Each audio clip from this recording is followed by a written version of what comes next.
This is Tavern Tales. As usual, I am your DM Riley, and today I'm joined by me playing Tur Nandoi. How you doing today, Tur? I'm doing well. How about yourself? Doing very well myself. I am excited to play around in this beautiful anti-magic city with a wizard character. Yeah, that's going to be an interesting experience. Well, it's an interesting experience for everyone there. But before we really get into it, I wanted to go back and kind of give a little bit more of a description of the town as you saw it, as you were investigating, doing your kind of falling, flying around pattern. Sounds good.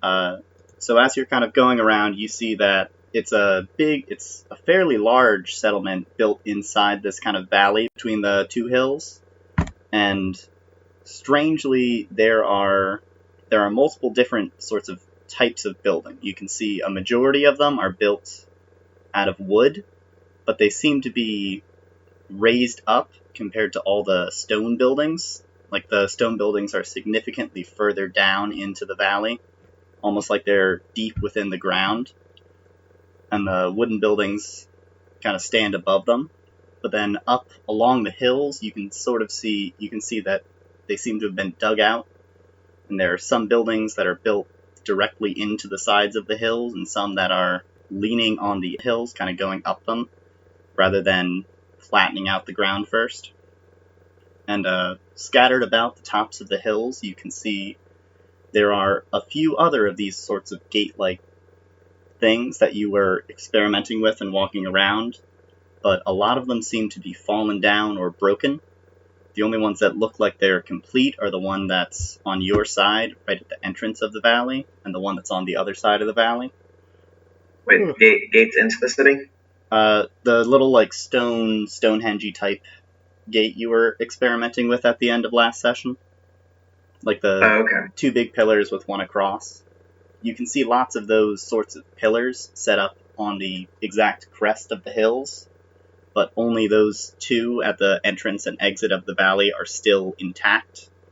And you also notice there are three main roads through this kind of settlement. One goes directly through the center, and the other two kind of go a little bit erratically around the outside, with lots of smaller pathways connecting between them, in between and around the houses and such. So that's what the city looks like. But there's also an important element we need to work on, which is Tur has his phylactery, which when he goes within this anti-magic zone, completely disappears. And puts him in... Does it completely disappear, or does it just become negated? It completely disappears, similar to the magical cards you had. When you exit, it reappears exactly where it is, but when you go in, it's gone. It simply ceases to exist. What about my familiar? Now that Crusail is not here and I can talk about that sort of thing. Yeah. Does it expressly say it's magical? The animal? It says it's a fiend. Celestial, Fey, or fiend, yeah. In case it matters, I chose a fiend for mine. It stays around, and if it gets knocked out, it will disappear and go back into that kind of sub-dimensional space, that extra planar space it goes to, but you won't be able to call it back until you're outside of the zone. Sounds about right. Well, it's good to hear that I have something from my magehood. Something. But also, I'm going to need you to roll to tell me what your Constitution score is, and then to roll a D100 for me. My Constitution score is 14. Okay. That's better than I was expecting. Of course. And I got a 26 on my D100. Alright, so no worries for you. Every day you spend inside of the city, you're going to have to roll D100 again to check if your body kind of can't handle the loss of your necromantic magic that was helping it stay alive. And with a 14, as long as you roll under an 88, you're good. Oh, okay. That sounds awesome. Alright, so from there, I imagine you enter into the town, or would you like to do something else first? No, I'll enter into the town. There's nothing else that I can do because I pretty much own nothing. Mm-hmm. Well, I mean, you have all your random stuff, but that's not going to be much help. No, because it's all super fake. So as you're walking in town, you go down the main road. You see it's a fairly bustling city. There's lots of people, mainly humans. There's a few halflings here and there, a few elves, a few half-elves. Pretty mixed, but still mainly humans. They seem to come from all over the place. Like you hear people with a Leonese accent, which is the sort of kingdom you're in right now. You hear people with a Invidian accent, which is the kingdom off to the west across the mountains, and you hear people with a Lorellan accent, which is south across the desert. There are some people who look like they're simple laborers. Some people are dressed a little more nicely, wearing not exactly wizard's robes, but they're wearing robes and more scientific or researcher-looking garb. But then there's just standard townsfolk too. There's bakeries, cafes, and all that sort of stuff. Near the entrance, as you're walking in, a woman comes up and greets you. She's a pretty-looking human. She is wearing that kind of fancier researcher sort of garb. She says, "Hi, I don't think I've seen you before. Are you new in town?" Greetings, I just came here. I heard wonderful stories about this place, and I wanted to see it in person. Oh, I'm so happy you came to hear. Were you hearing about all the interesting work we're doing? We've been uncovering all these incredible ruins down underneath the valley. Did you hope to come and help us? I wanted to learn more about these ruins so that I could illuminate the people around so that they might be able to help you uncover. I'm no good with my hands, you see. That's fantastic. I've been looking for folks to help out, particularly folks with a keen mind. We've run into a few logistical problems, and clearly we've got plenty of folks for labor, but you see there's a huge problem. We started building a city before we finished excavating, and now we're finding out that we built the city over top of something we need to excavate. We can't just move all the houses, we can't displace all these people, but we need to uncover what's below it. We've been looking for someone who can help us figure out how we can solve this problem. So why don't you use magic? Magic seems to be good at that sort of stuff. Well, when we first got here, that was all fine and dandy. We did all the normal things. We softened the earth with magic, we moved it around, but sometime, maybe about a year ago, it just suddenly stopped working. Things disappeared. Folks said they couldn't even feel magic anymore. Some folks stopped being able to do all sorts of things. We had no idea what happened at first. We thought maybe some sort of strike from the thieves, from like a thieves guild or something had happened. Maybe they'd taken all our items. But no, just no one can use magic here. Very strange. Do you know where this seems to be emanating from? It's all over the valley. It goes from one end to the other. It goes from one hill to the other hill. It's pervasive. And as we go down, as we use manual labor to dig down, even down in the earth, it seems not to work. But why don't you come back to our sort of de facto headquarters? We could use your help. We could sign you up. Maybe you could help me recruit more people too. That sounds fantastic. All right, so she kind of starts to lead you through. She seems a little bit bubbly. She chats and talks about the locals, the people who live there. She points to a few different restaurants and bakeries and things as you guys walk through the city, saying this one's fantastic. If you like sweets, that's my personal favorite place. She points to one and says that the mayor of the town actually, he comes and he goes to this cafe every morning to have coffee and to chat with anyone who'd like to come chat with him. She says he's a very nice little halfling. His name is France. And as you guys continue to make your way on, she brings you to what looks like it was at one point an inn, but has been taken over by a huge crowd of people, all of these sorts of official-looking robes. Some of them look in a lot better condition than others. Like, some of them take care of their robes, and other ones don't seem to mind as much. But there's a big line going out the door. Everyone sees that you're with this woman, and they make room for you guys to enter in. And when you get inside, you can see that the line is very orderly leading up to this reception desk. There's a fairly large, well-built man standing behind the desk. He's got a big sheaf of papers looking through them. And he seems to pick through the papers and give one paper to each person in line. They hand in what looks like some sort of report, and then he hands them a new sort of task to accomplish. When he looks up and sees that you and the woman are here, he waves you over. He says, "Nona, who is this guy? Did you find a new recruit?" Greetings. Go ahead. Greetings. I am Hut Sun. You're what? My name is Hut Sun. Hot Sun. Well, I can't say I've heard a name like that before, but we're glad to have you. What can you do? I'm fairly knowledgeable about things, but I'm no good with my hands. No good with your hands? Well, that's all right. We've got plenty of labor. We need minds more than we need hands. Do you know anything about construction? Do you know anything about physics?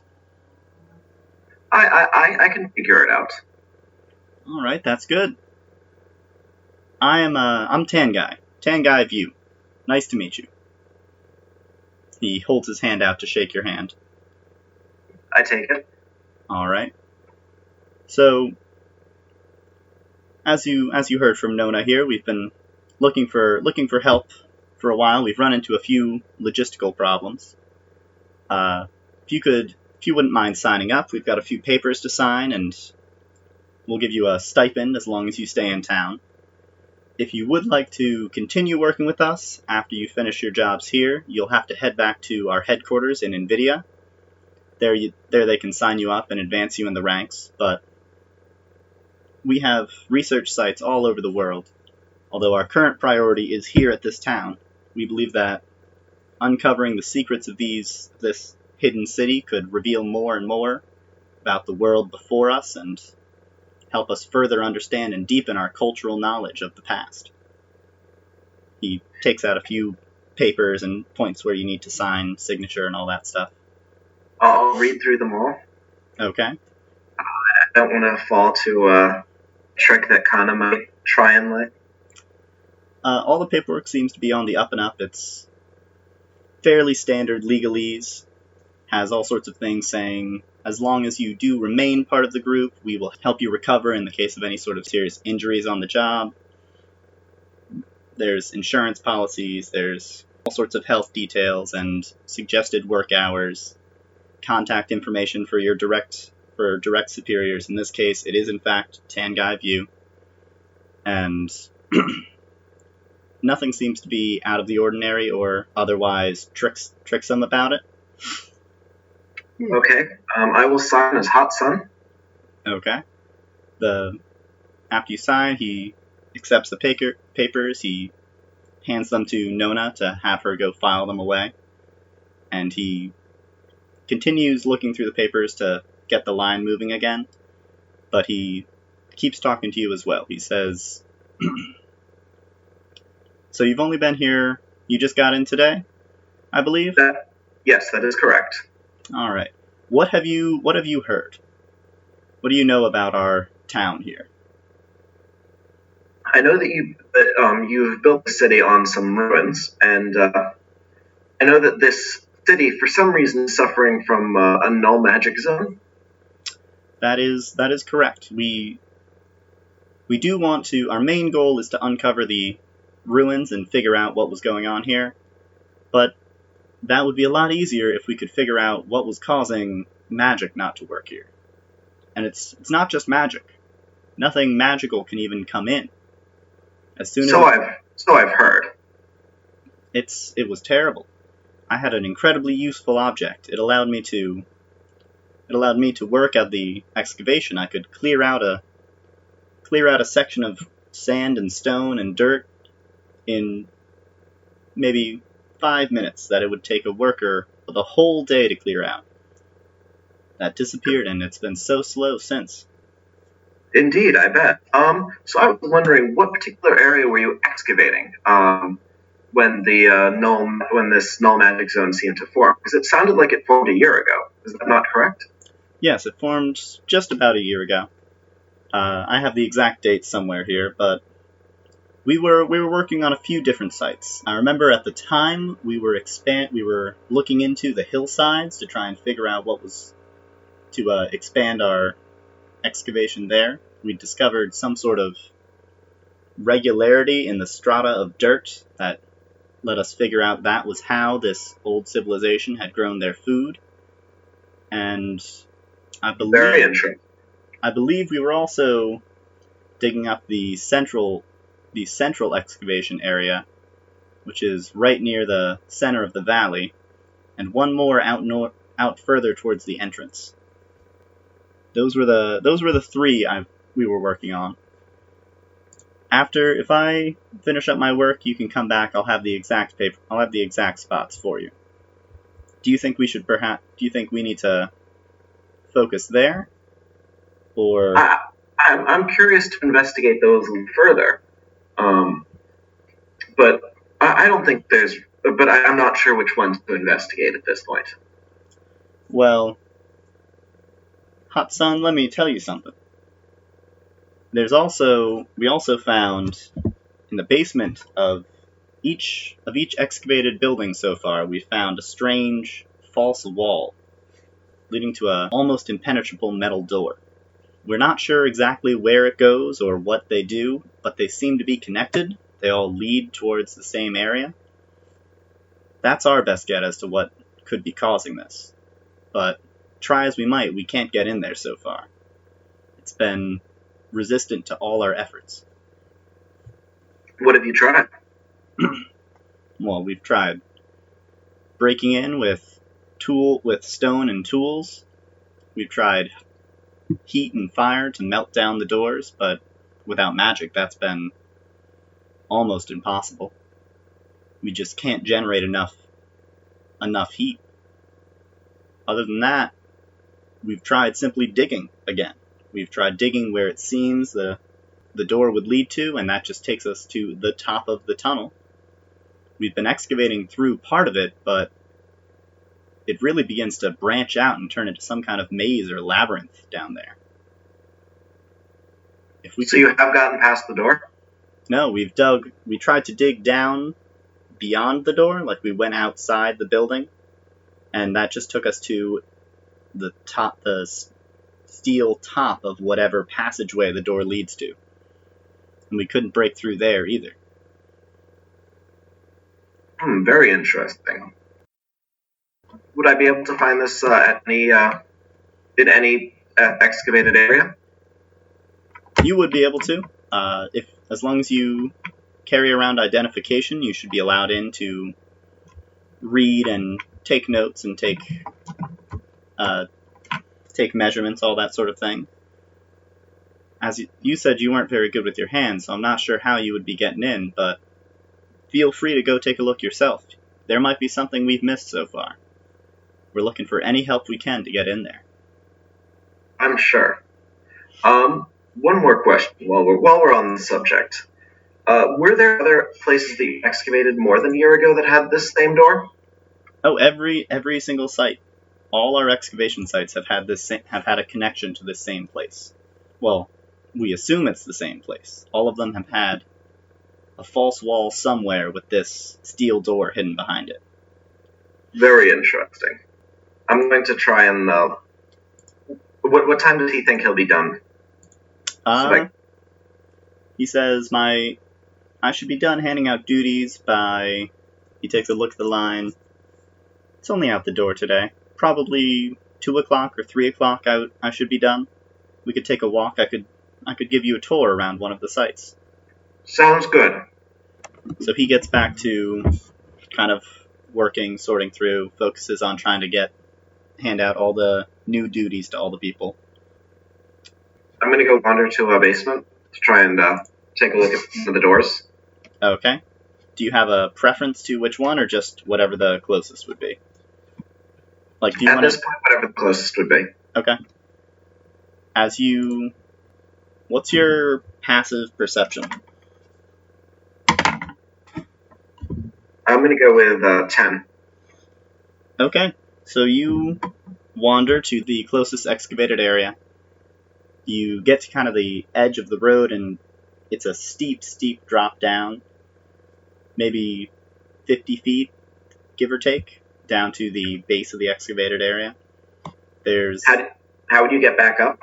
There's several ladders going down to allow you up and down pretty easily.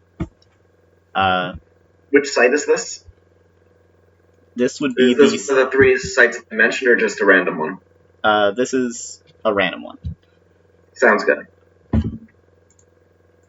You can see down at the bottom there's a big stone building. Looks like it's made out of large perfect cubes of some sort of gray stone. It's amazingly unscuffed and marked for having been buried and excavated. Seems like it's some sort of special stone, perhaps. At the entrance, there are a bunch of people milling about, and there's a few people in what looks to be sort of like a city guard uniform standing by the door. You can see as they're letting people in, they're looking at a list, checking to see if they match up with certain names. They also ask some people for a little piece of paper. I forgot to mention, when you signed the thing before, Tengai tore off the bottom of it and gave it to you. It's your temporary ID, basically. I was hoping that would be the case, because I totally forgot to ask about it, and I was meaning to. Yeah. It's just like a little thing. You'll get a real one at some point. Maybe after a week or so if you're still working here. But definitely not. That's not the plan. The dwarves are coming. True. I mean, they're not going to be here in a week, probably. But, so you have your temporary ID. You can hop down there. I will. Okay. Do you want to check out the outside of the building? Do you want to head right inside? Are there any kind of insignias or any indications of anything on the outside? On the front of the building is... Do you know the fleur-de-lis? Oh, no. Let me look it up. There we go. Oh yeah, I found it. Yeah. One of those is on either side of the door at the front. And above the door is a hourglass. Okay, I'll head in. Alright, the guards check your ID. They find everything's alright. They let you in. When you're inside, you can see that it's a 2-level building. There's stairs that go up, and then off to the right there's also stairs that go down. There's a basement here.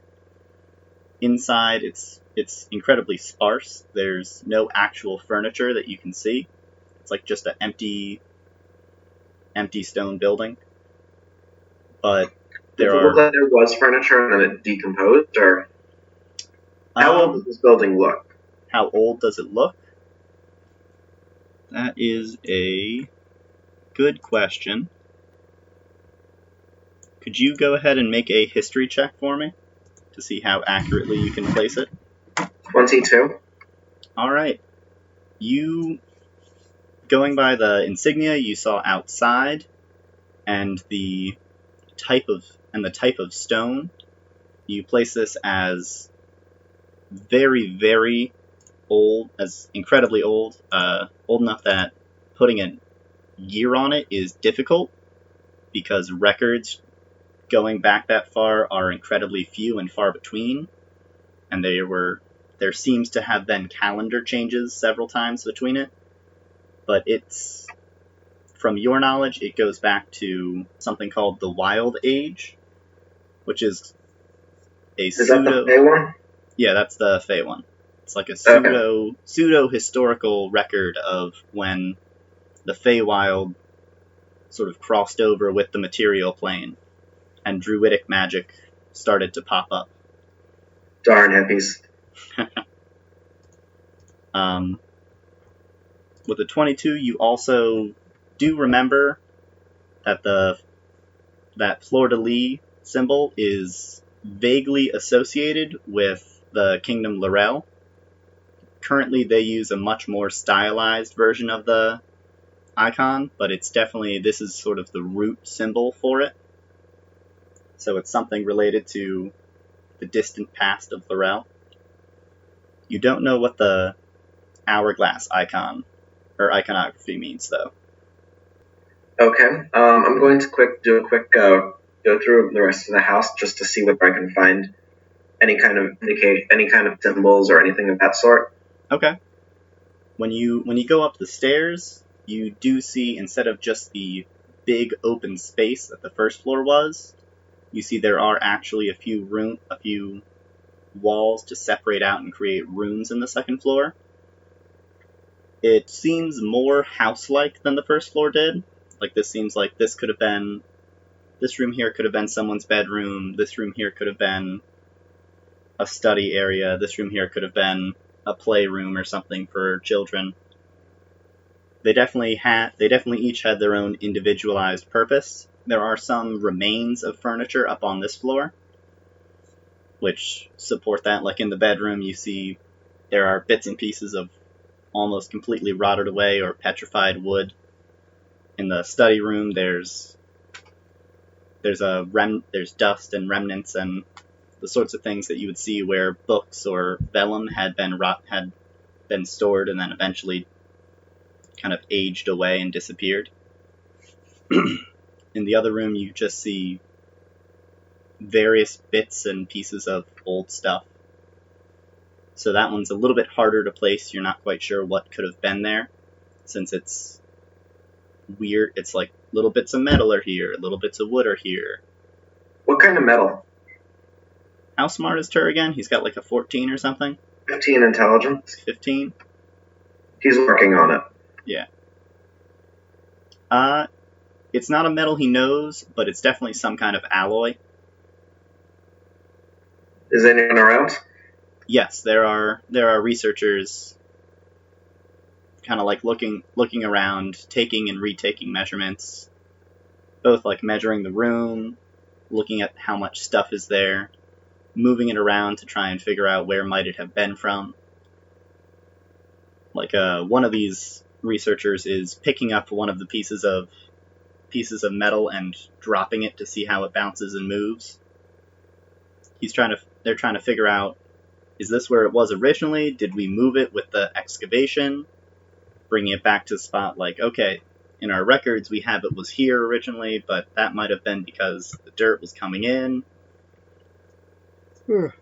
I'll also move the metal around a little bit. Okay. And do I think that I might be able to make some of the metal disappear, like a small chunk? You think the researchers are distracted enough that they might not notice you taking a small bit. You do also think they seem to have pretty accurate records of how much stuff is here. They might be able to figure out you took it at some point. Okay, so I'll leave it for now. Okay. That's what's up on the top floor. Down on the first floor, you again see researchers measuring off, like marching off the distance from one place to another. They're drawing on the ground with chalk, trying to guess, like, what could you use a room this big for? It's about as big as not a small house, but not quite a average-sized house as well, the whole layout. I don't have a good sense for the square footage, but it's way too big to just be an entryway, be like an atrium or something, or an entrance hall. The whole first floor is just completely open. There's no signs that there were walls at one point. Like, it doesn't seem like they got pushed away and broken down. So they're trying to figure out what possible use there was for such a big area. And then as you go down into the basement, you see there's down here, instead of it being that same kind of gray big slabs of stone, it's more what Tur would be used to seeing. It's just kind of stones, natural stones put together with mortar and things. You could almost say it seems like this was built separately from the house, the basement. And does it look like it was built before? It's hard to tell. The craftsmanship of the sort of stone and mortar wall is really, really bad and has weathered very poorly, whereas the fancy cubes of stone have weathered perfectly. So that makes it hard to tell if the stone is older or if the house is older. But it seems apparent they were built at different times. Well, I'm going to assume that the basement was built first, because it wouldn't make sense for it not to be. Okay. For now. Yeah. And you can see there's a bunch of people standing, kind of muttering to themselves, looking at this huge circular steel slab. All the stone and mortar have been chipped and broken away from it. In the center of it, there's a large ring attached that clearly looks like that's the mechanism to open the door, but nobody is trying to turn it and open it. There's no clear hinges on the steel slab. It looks like it's just simply pressed up against whatever is there. And it's weird on your eyes when you look at the edges of it, where the wall and the stone slab come together. How so? Your eyes just kind of try to slide away from it. It's difficult to focus on that part. Can I try? Yes, you can try. You look at it and it feels almost like something's trying to pull your eyes away from the steel. Like it's trying to pull your eyes over to the thing. It looks just which thing? To the stone and mortar wall. Like okay. Instead of pulling into the center of the steel slab, it's trying to push your eyes away, kind of. But you can focus if you try hard enough. It's just straining on your eyes, and it feels disconcerting. It's like an optical illusion. Sort of looks like there is no edge, but there is clearly an edge to the steel thing there. Does this feel like it could be some kind of magic effect?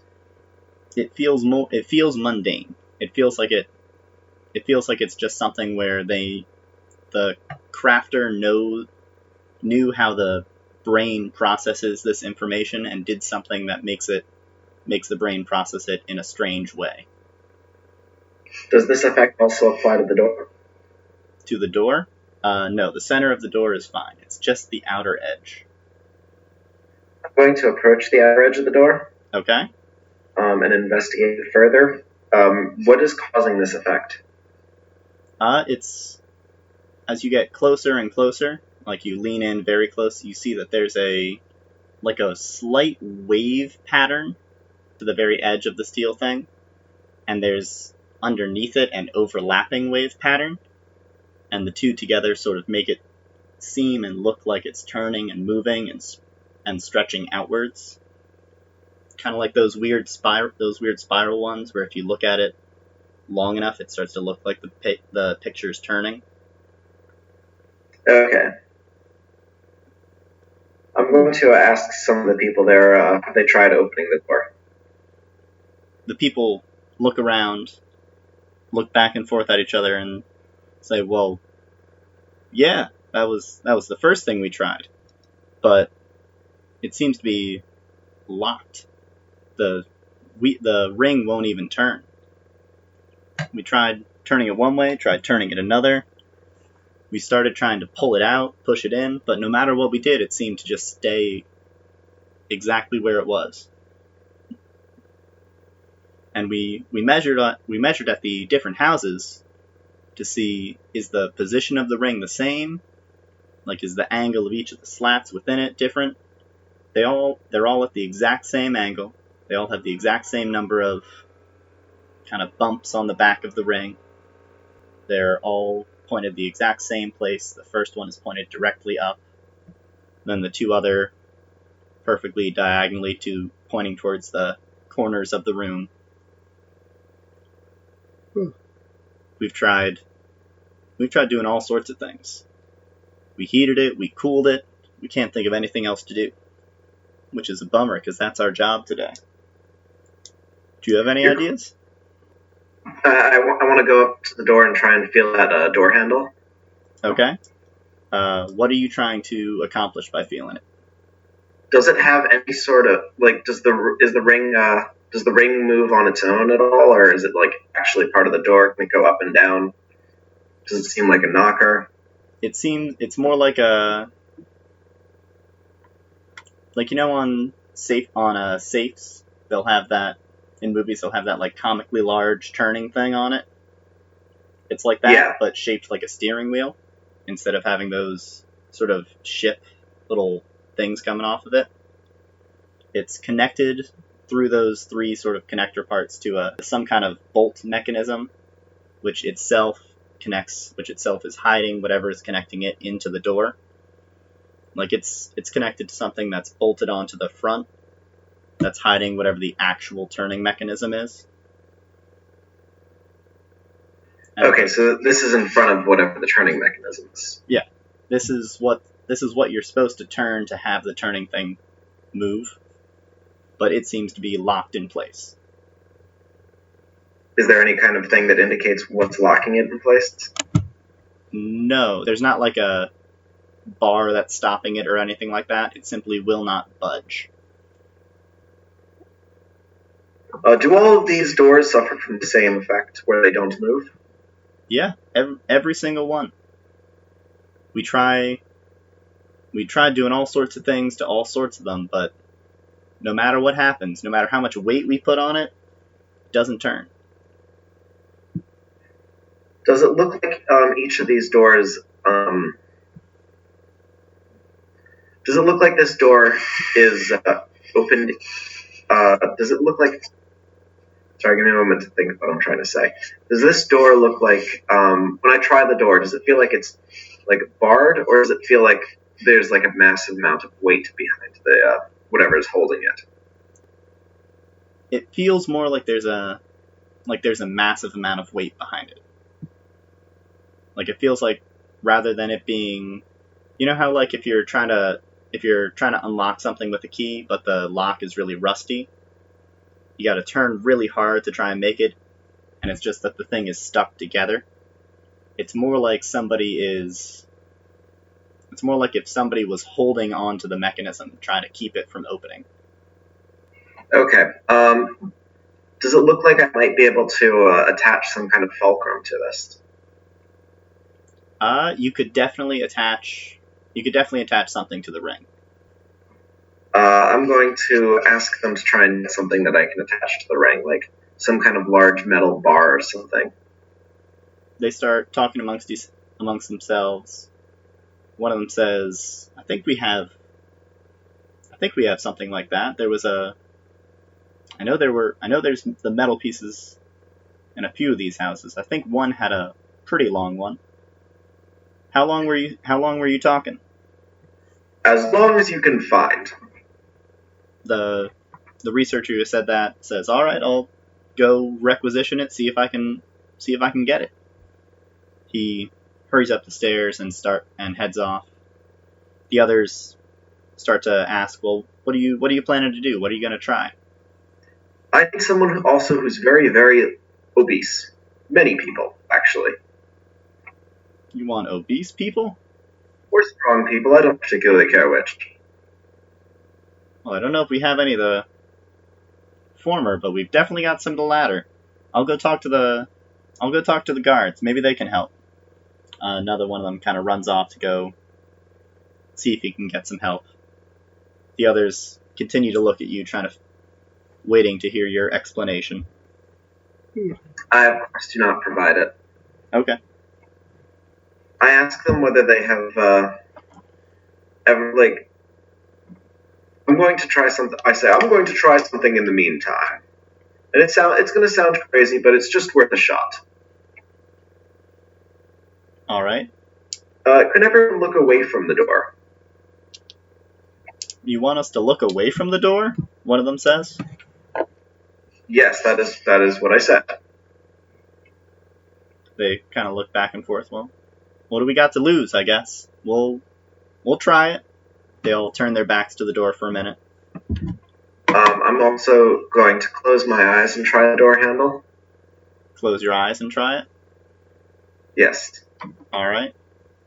It unfortunately does not budge. Worth a shot. Yeah. So the second guy comes back. He's got one of the guards with him. He says, "This guy said he would come down and help. The other one went to go get some more folks and round up anyone who was around to help out. For the meantime, we can all work together and try this. We might be scholars, but we're either not that tiny or we might be kind of strong." Very good. Let's give it a shot.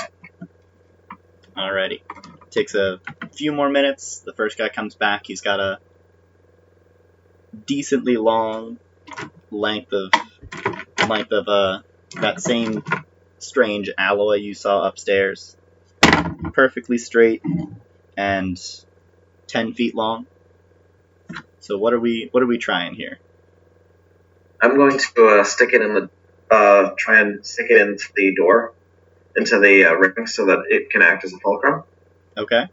That is accomplished. One of the researchers brings out big length of very fine, very strong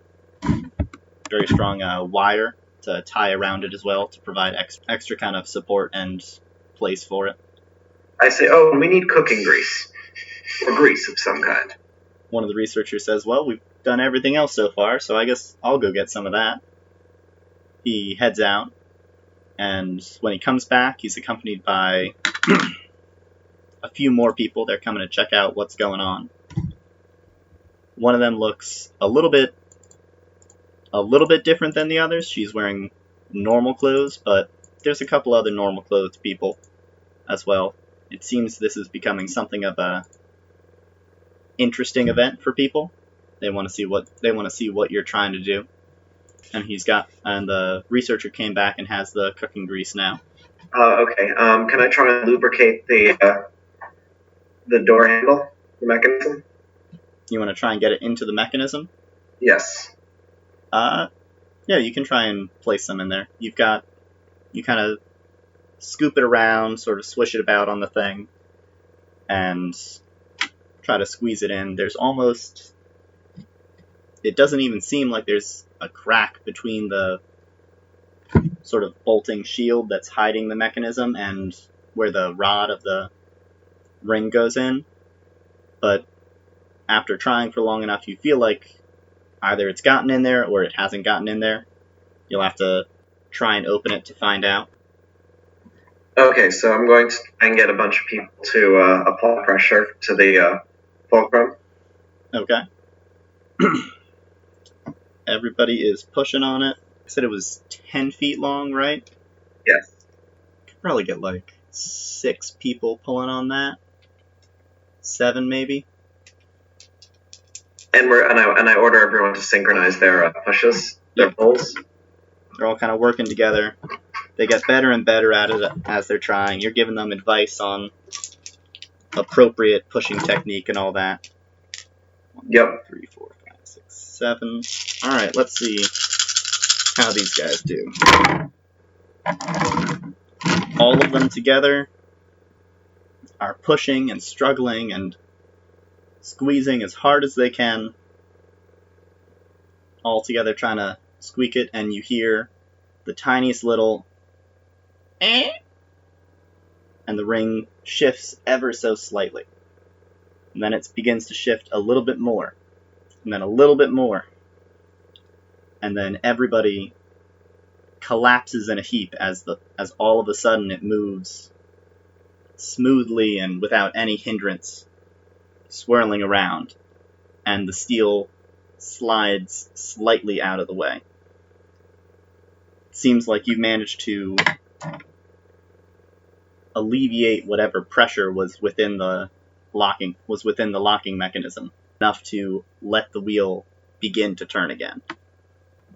Everybody kind of hops up and dusts themselves off, and all the researchers who are watching are shocked and awed, and they're looking at it amazed. And they can't believe that it was something so simple as just pushing on it really hard. But they start to kind of slowly realize, maybe we can see what's inside of here. And some whoops go up, some hollers go out. Some people come up to try and pat you on the back and congratulate you. And the 3 researchers who were there originally all kind of rush up to try and ask you what your name is. I am Hot Sun. They all say, "Oh, thank you so much. I can't believe you figured this out. We've been struggling with this for so long now." Sometimes it just takes a fresh perspective. I'm sure you would have figured it out eventually. They look back and forth at each other and say, "We are not that sure, but thank you so much.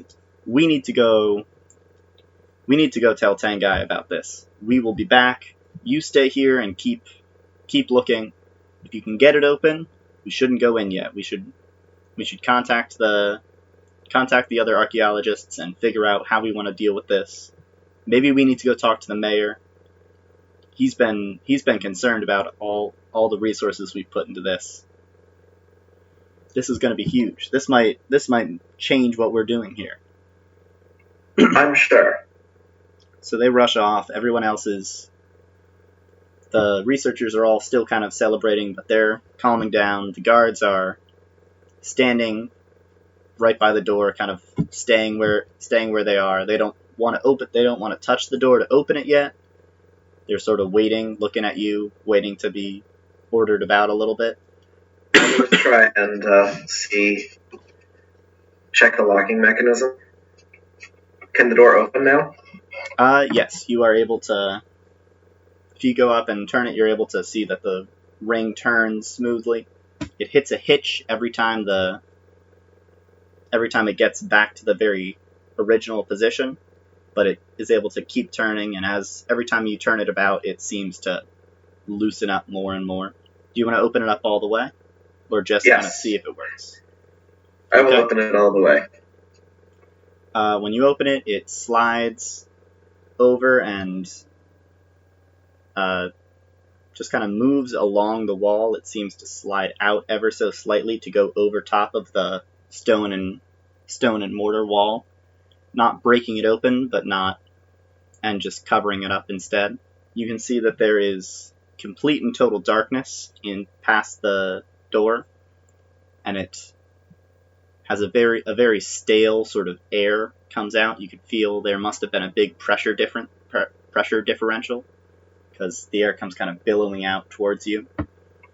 In addition to the air billowing out, can I feel any kind of like anti-magic or magic billow?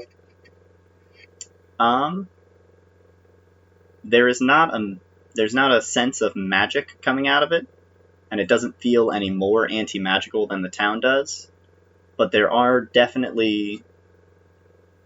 there's smells that you associate with magic, like smells that come from working with magical components for a long, long time. So clearly, magic was happening down in this area at some point, long, long ago. So much so that it sort of stained and became the scent of the area. I'm going to ask if they have a torch. If the guards have a torch? Yes. I'm thinking they do, because this place is not lit up on its own. It's in the basement. Yeah. One of them goes and pulls one off of a sort of set-up torch they have, hands it to you. He says, "Thank you. Maybe we should wait. It could be dangerous. No one's been in there." It might be, but I'm an adventurer, and I have to do that, and I have to go down if I see an adventure. Wait, you're an adventurer? I thought you were an archaeologist. They're the same thing. Have you not heard the tale of... I don't remember his name right now, but he was a fantastic archaeologist, and he was also an adventurer. I mean, I guess if you say so, but maybe one of us should go with you.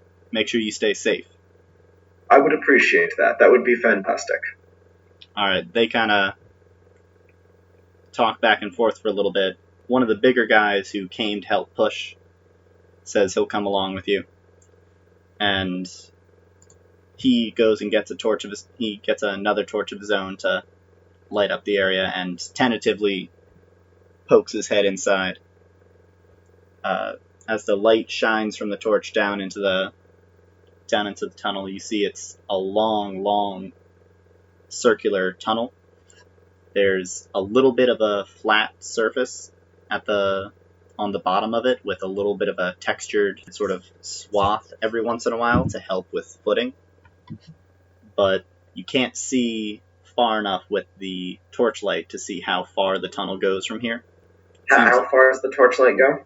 Oh god, I want to say like dimly out to 60 feet or something like that. Like it's hard to, you can see pretty clearly out to 30 feet or something, and then it's dim, pretty tough to see out past that to 60 feet, after which just darkness again. I'm going to say, bah! These torches. I'm going to pull my pygmy owl out of my pocket and put it on my shoulder. Can I still do the whole perceive through your familiar thing? Let me take another moment to look at this.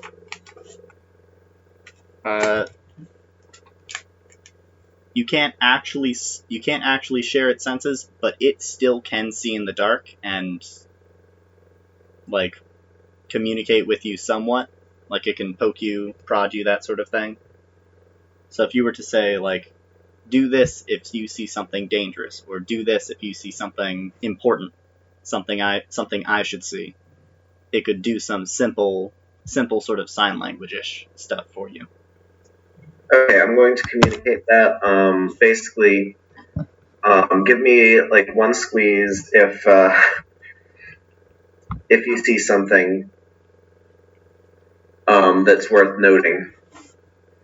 2 squeezes if you see something that's potentially dangerous, or like a split in the path, and 1 long squeeze if you see something that's actively threatening.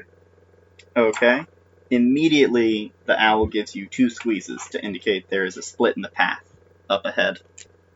Okay. We will. I say let us proceed. Okay, so you go along. The guard. Are you keeping your torch, or are you just having the owl? I'm keeping my torch as well. Okay. The guard goes along with you. You start walking ahead of him, and he balks a little bit and starts to try and catch up. He moves ahead of you, thinking maybe I should stay out front in case something dangerous comes. I appreciate that, and I love him. All right. So you travel down this tunnel for a while, about maybe. Wait, where was the split in the path? The split in the path is up ahead. It was outside of range of sight with the torch, just by a little bit. It was about 80 feet down.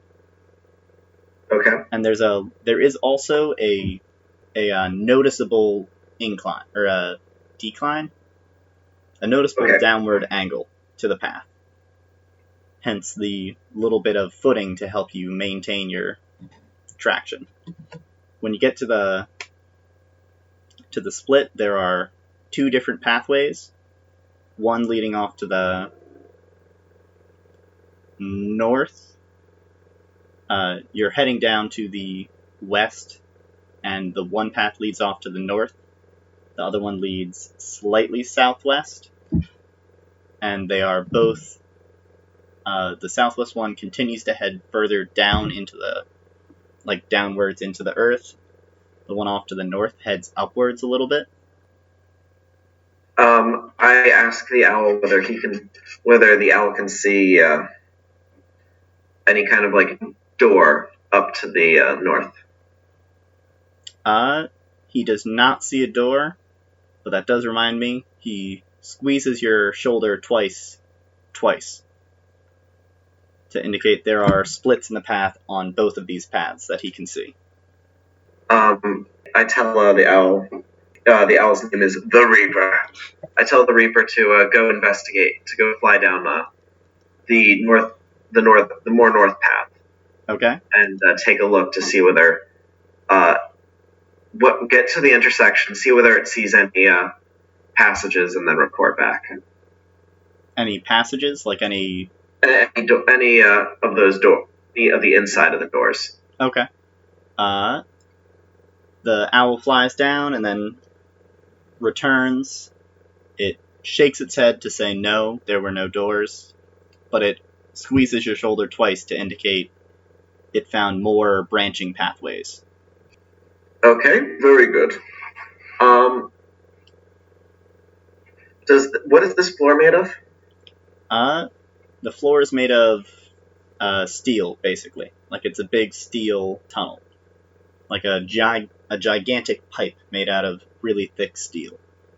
It seems special because it, just like the gray stone blocks of the building were untouched by being excavated and aged, this front door seemed complete. The door you looked at was completely untouched by being dug out, and there's no blemishes anywhere you can see within the torchlight.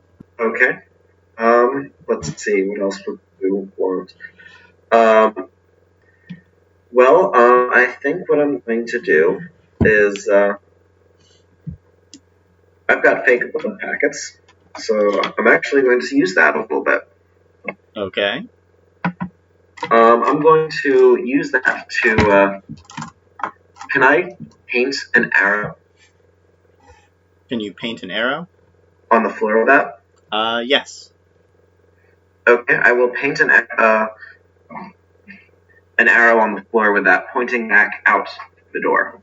Okay, so you're going to put, like, directions to exit with it? Yes. Okay. That works.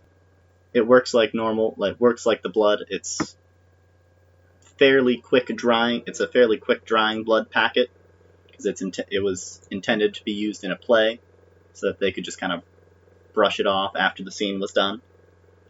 So it dries up quickly, leaving a nice bright red arrow leading back to the exit.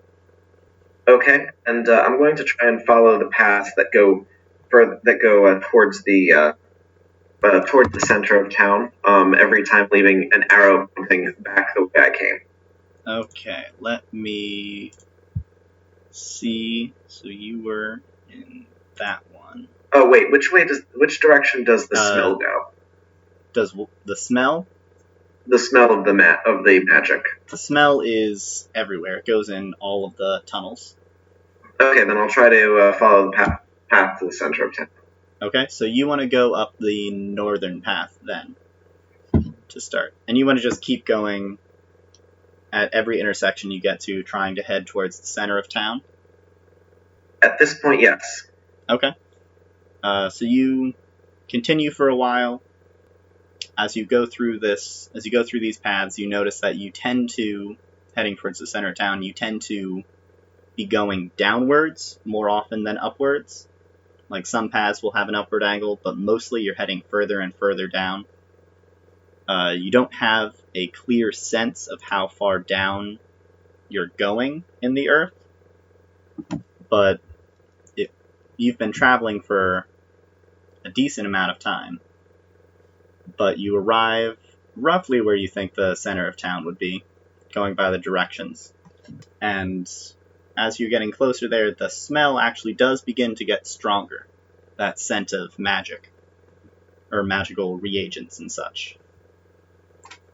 When you get to the central area, you find another one of those doors. And it's not the back of the door. You find another door just like you did before, with that ring, the turning mechanism. I'm going to try it briefly.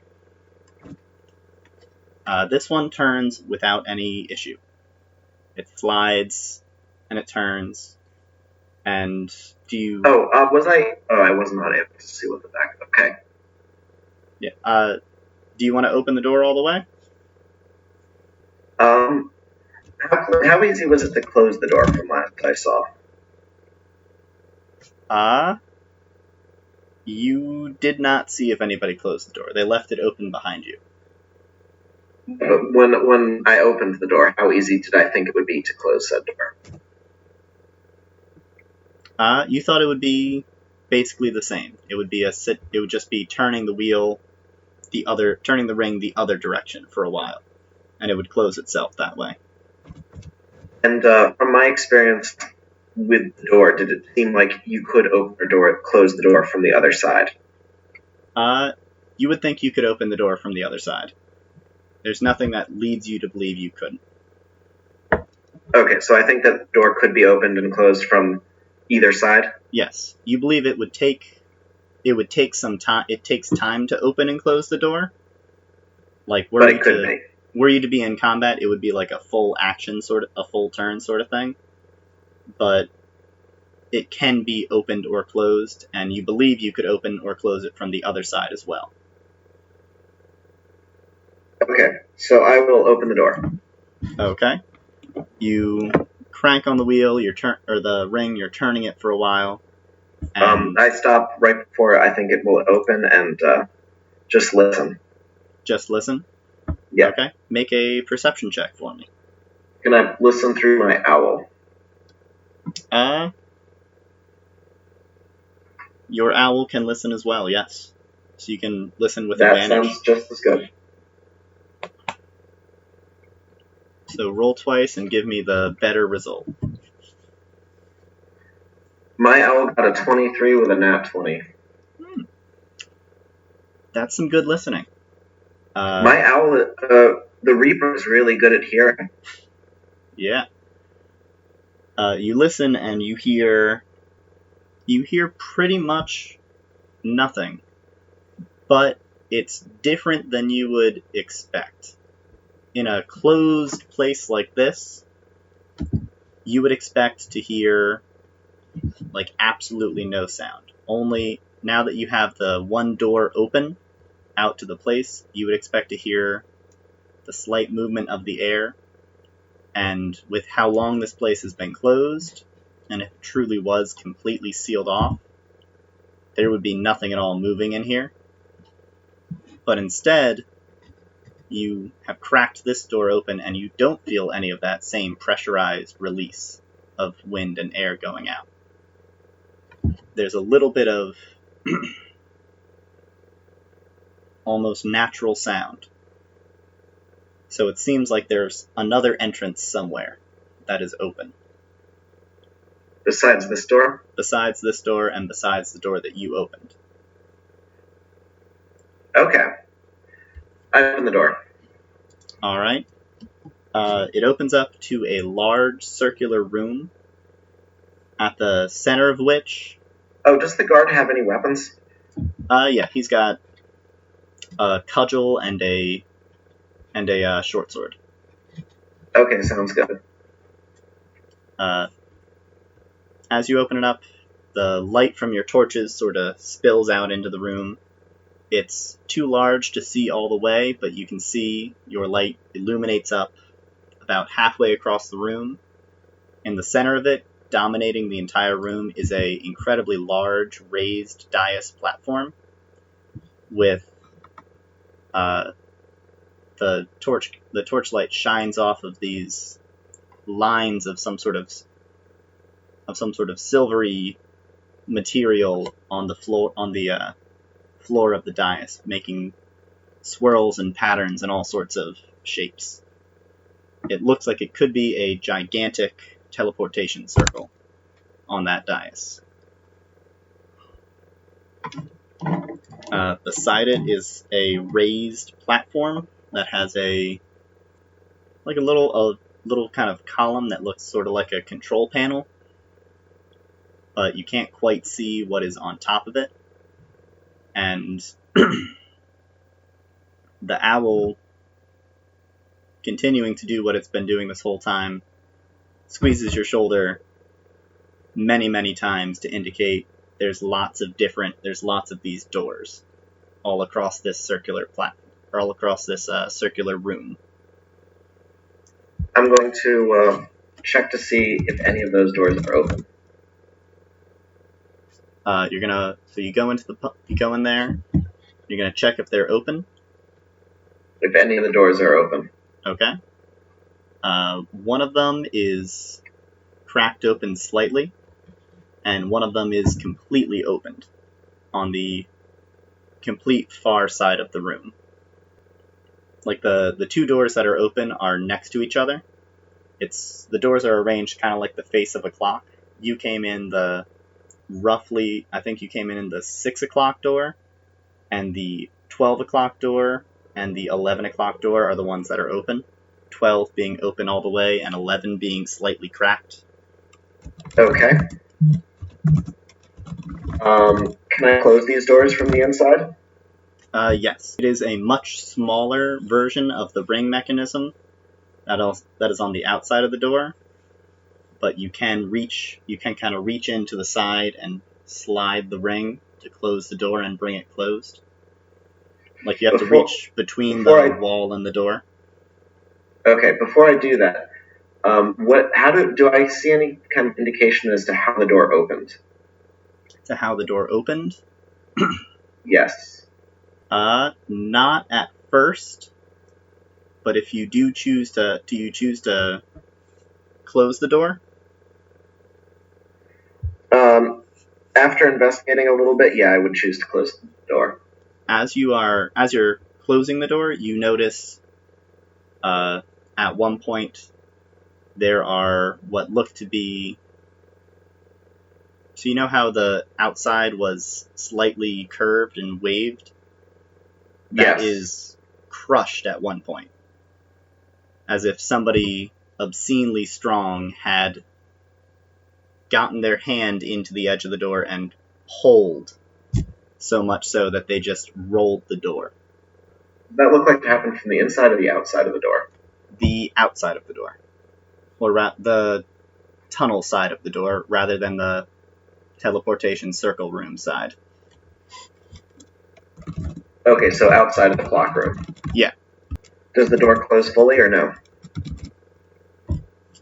It closes, but you see as you close it all the way, the finger, that area where it was crushed, lines up with the side of the wall, and you can still see that part is open. Like that part is, you could put your fingers in, you could put something through it. It's a big enough hole there. So if the same creature came again, they could probably open it again. Got it. Does it look like there's any kind of indication as to how the door was forced open? Outside of the handprint, or outside of that kind of... Like how strong would the thing have to be to open the door? Well, for you to have the people unlock the door that you had, the people all together had a combined push weight of 8,600 pounds to open it. So it would need to be somewhere in that range. So really, really incredibly strong. Got it. Okay. I'll look around the room at this point. Is the guard inside the room or outside the room? He's been following with you. When you went to investigate the door, he kind of stood to the side to let you do what you wanted to do, but he's sticking right by you. He's starting to look kind of nervous. Like he looks like he might want to go home. But he will continue to follow you for now. When you look around the room, you can again notice there's the big sort of central circular dais that dominates the room. It's raised up. It has that filigree patterning all around that you recognize as a teleportation circle, something that every wizard desires and researches and They all from the very beginning they practice how to make this sort of thing because it's the classic wizard thing.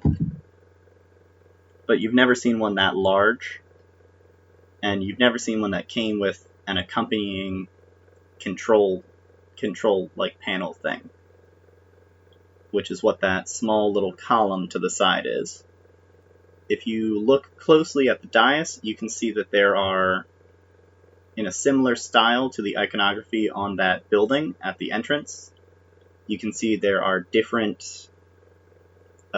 symbols in another clockwork pattern. At the bottom in the 6 o'clock place is a hourglass. Which was at the 11 o'clock one? The 11 o'clock one? The door that was forced open. Oh, yeah. That's...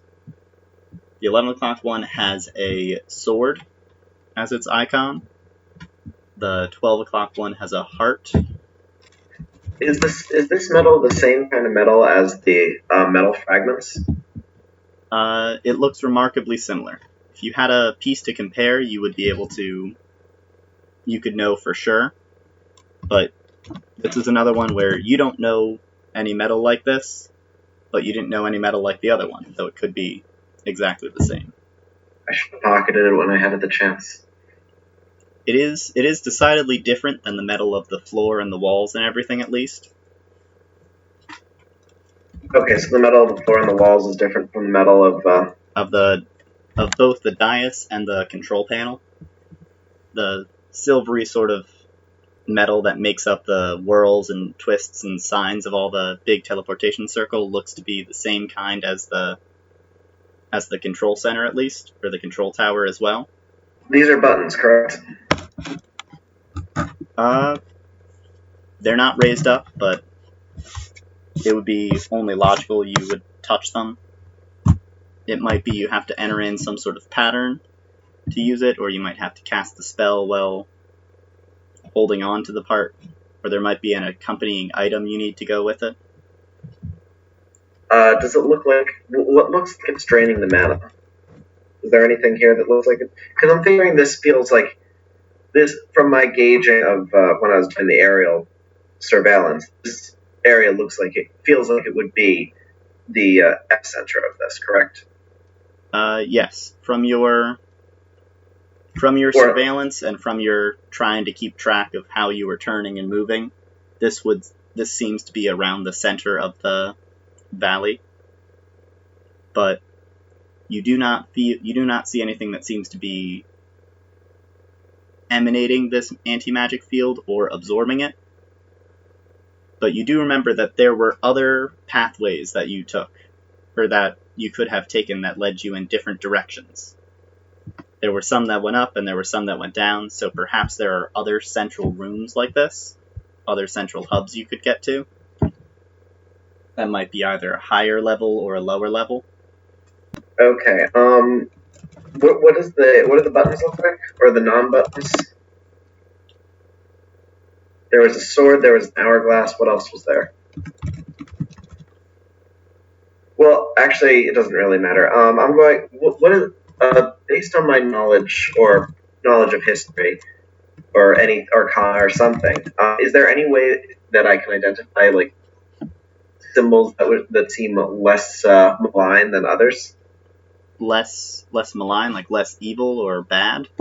Less detrimental. I mean, there's a few that seem innocuous compared to others. Like there's a heart, there's a tree. There's a leaf. I'll push the leaf. Okay. Unfortunately, nothing happens. I will keep pushing all the different buttons, making sure that nothing happens for all of them. Yes, nothing happens for all of them. At the moment. Of course, at the moment. How does this look like a teleportation circle or a magic containment circle, or what kind of circle? Definitely a teleportation circle. Can I record the teleportation circle in my spellbook? This is not the spell for it, so you can't record it. You could You Well, can take a I don't sketch really of the want to record design. it for the spell. I just want to record it as a circle. Yeah, you Like, can. You can draw the design. And can I also indicate how large it is? Yeah, you can like measure off with steps. Okay. Let's see. It's roughly 30-foot radius, give or take. And am I able to take or touch the control panel at all? You can touch it. You can't take it. It's like a part of the platform itself. It sort of goes up and out. It looks like it was carved out of a single block of material. Okay. So is there any? What else is there in this room? What else can the Reaper show me? He can show you all the different doors. There's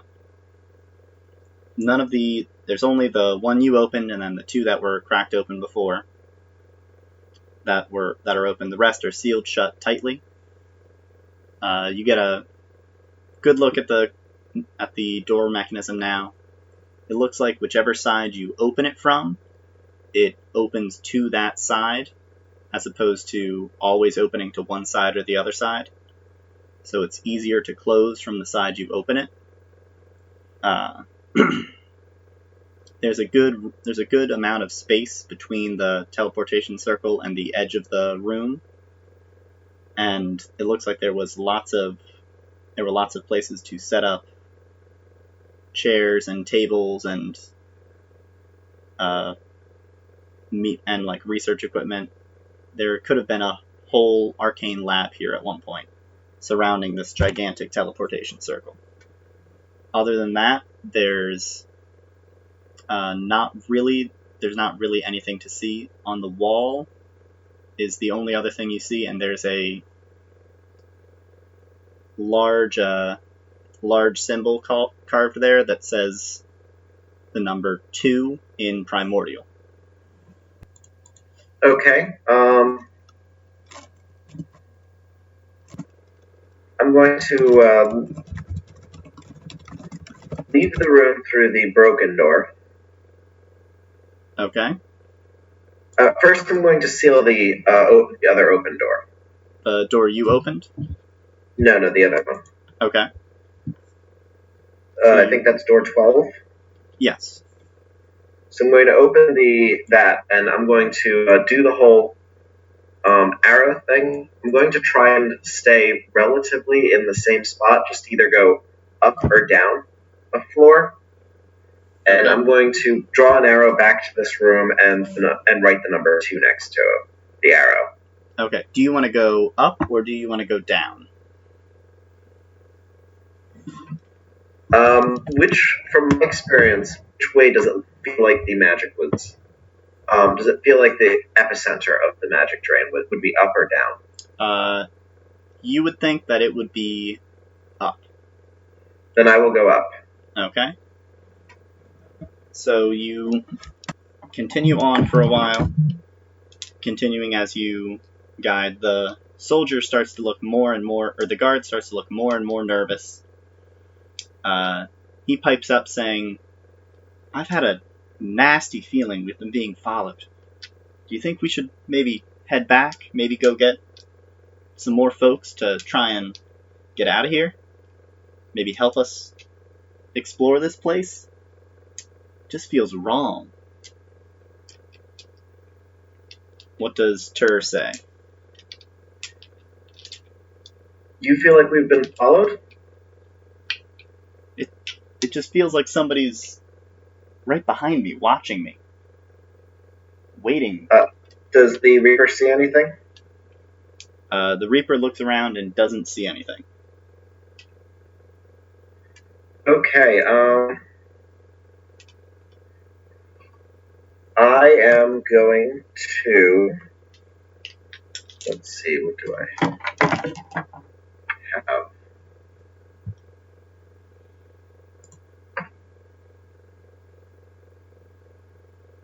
Fake eye patch, fake monocle, fake blood. blood packets. Rusted fake hook hand, fake long beard, fake crown, hero grading rubric.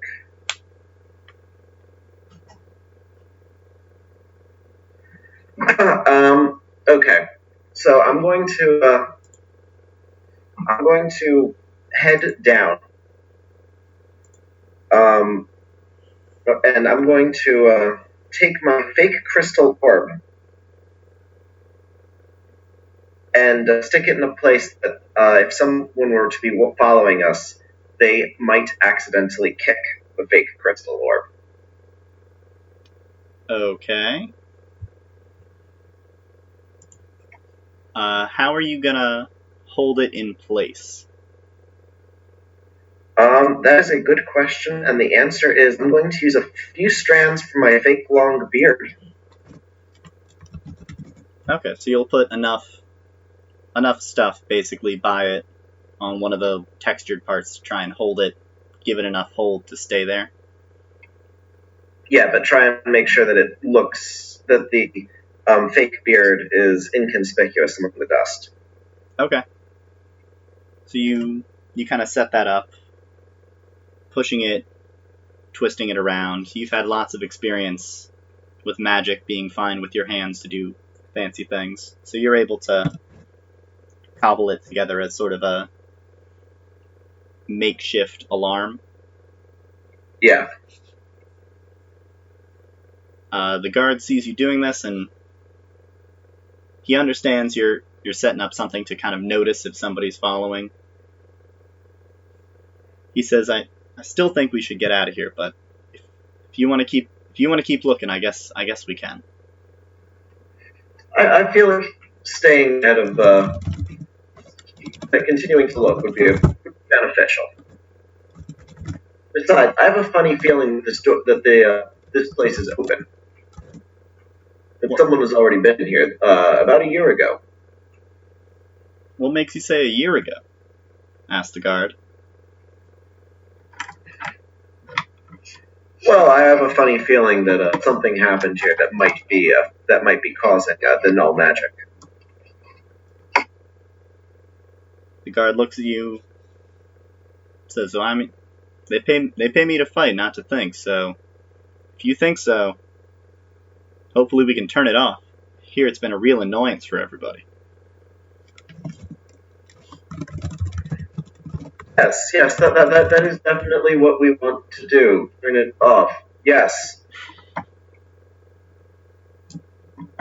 So you got, yeah, go ahead. Let us continue.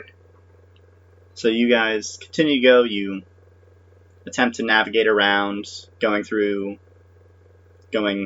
upwards wherever you can, but trying not to turn yourself too far away from the center of from the central area here.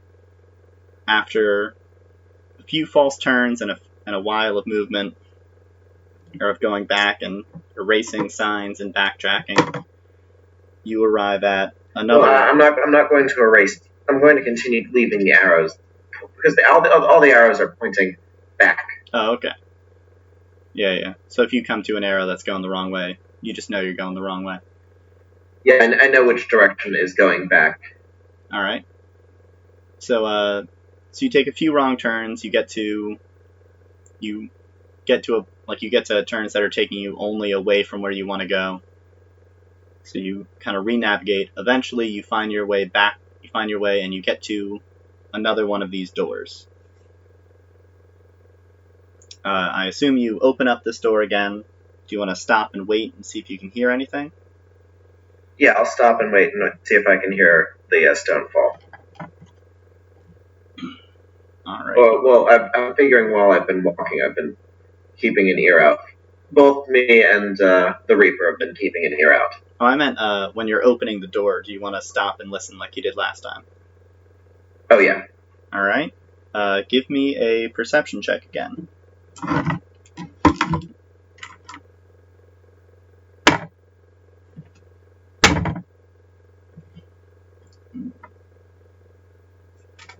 Both of us got a 13. A 13? Yup. So, again, you hear just kind of this natural the natural noise and stuff you kind of don't expect to hear, but you've gotten used to hearing it now. Just a little bit of movement of the air, the little bit of kind of bugs or some small amount of natural life. And do you go ahead and open up the door? Yeah. Alright. In this room, it's, again, a big circular room. It's smaller than the room before. This one has the primordial symbol for 1 on the wall. And this one has the strongest scent of that kind of magical component feel to it. There's tables set up made out of the same steel material of the walls and doors. There's beakers and things all over the place. Lots of strange looking liquids and containers with labels in various languages. And then at the center of the room, there's a sort of ring-shaped table. And in the middle of the ring-shaped table, there's a big, how to describe it? A big stone. It looks not like it was cut, so it's not like a cut diamond or something, but it has lots of different facets and faces. It looks like it was just naturally worn that way. And there's a subdued sort of light glowing inside the middle of it.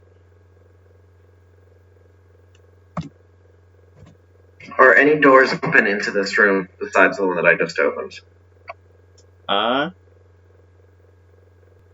Yes, one of them is open.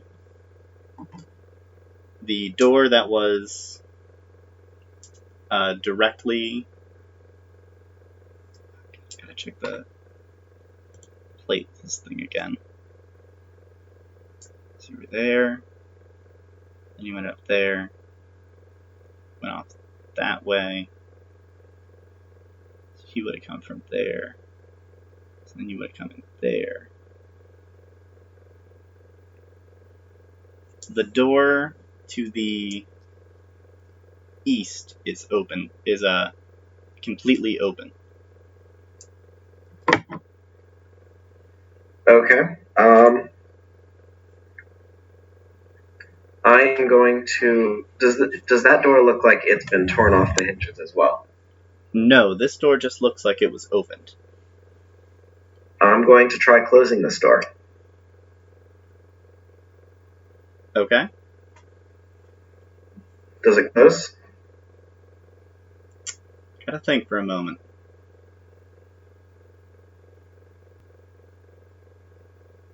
As you're closing the door, a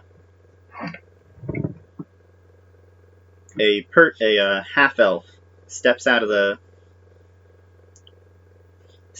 shadows of the room and asks, "What are you doing?" Well, I'm closing this door. What does it look like I'm doing? I meant, what are you doing in here? Well, I was taking a look around. What are you doing here? That depends. I see you're with that guy. Are you working with that guy? Are you from the city, or are you from someone else? I'm here on my own. The half-elf... Go ahead. I heard that this place was of interest, and I wanted to check it out. Well, it's certainly of interest, but we have to know what kind... I need to know what kind of interest you have in it. Perhaps we should, let this guy go do something else. The half-elf points to the guard. He's kind of looking back and forth. Since you're just talking normally, he's not sure what to do. When the half-elf stepped out, he pulled out his cudgel, ready to try and jump in the way and protect you. But since you just simply spoke, he's not quite sure what's going on. He's starting to turn his eyes at you, thinking, do you know this person? Is the cudgel is a club, right? Yes. Give me a moment. I want to see whether I have proficiency in it.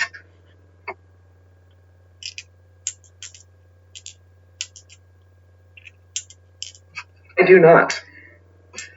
Really? Wizards don't get simple weapons? Proficiency in nothing. That's crazy. They have proficiency in daggers, darts, slings, quarterstaves, and light crossbows. All of which cost money, so none of which I have. Yeah, of course. Because I spent all my money on fine clothes. And I've got a staff with dodo, so I think that counts as a quarterstaff? Yes. So I have a quarterstaff. I'm going to tell the guy that he can leave, that he can wait outside if he wants. The guard looks at you and says, Are you sure? Oh, I'm not sure of anything. But if something happens to me, you'll be around so that you can tell people. Besides, I've got this club right here. I'll be fine. I know how to take care of myself. Don't forget, I am both an archaeologist and an adventurer. The guard looks at you again. He says, you know, you're not that comforting. But I'm going to go. I hope you get back okay. I'm scared. And he heads back. He heads back and you hear him walking off, his steps going away. The half-elf comes closer and says, Thanks for getting rid of that guy. I've never liked those guard types. They're always watching you. As if you're about to do something wrong. She holds out her hand and says, the name's Simone. I've been going with Hot Sun. Simone says, if you're going to pick a fake name, you should pick a real name. Not just describe something around you. She kind of throws her hand up towards where the sky would be if we weren't underground. She says, I was following you before. Back in the town. I saw you immediately went into the Archaeologist Guild. I was worried you might actually be just a researcher. But they haven't been able to get in here yet, so I figured you might be different. What did you come here for? I heard about some dwarves that wanted to destroy an item, and I don't like things getting destroyed. You heard about dwarves? Yes. Did you actually meet them? I met dwarves. Yes, of course I met some dwarves. They talked to me, and I talked to them, and I had someone steal their notes, and it was all a good time. As you keep telling her these things, she looks more and more surprised, and has to take a moment to reel back and accept it. She says, the only time I ever met dwarves, they refused to say anything to anyone unless you knew Dwarvish. And nobody knows Dwarvish out here. So, do you know Dwarvish? Of course not. That's a silly language, and I don't desire to know that. Simone just kind of puts her head in her hands, wipes her forehead off, and you can see her face gets back to business. All right, so back to what? Business. She's kind of reorienting herself. So you said they were... She's a half-elf? Yes, a half-elf. Okay, what were you saying? She says, so these dwarves said they were going to come here to destroy something? What were they planning on destroying? You still have not told me what you're doing in here. Oh, I'm not How going can I to. know I trust you? Well, I'm just getting information from you, that's all. But someone's been down here before. Was that you? No, but I saw the same thing. I was a little concerned about it, but now that I know people can just get in, I'm a little less concerned. And a little more concerned, too. Those researchers are going to be all over the place now. Oh, I'm sure they are. Unless we can find some way to lock it again. But I haven't been able to figure out how these doors work. They just seem to open or close. That's generally what doors do, yes. Some doors lock. And Not to a wizard, they don't. Unfortunately, I don't know any good wizards.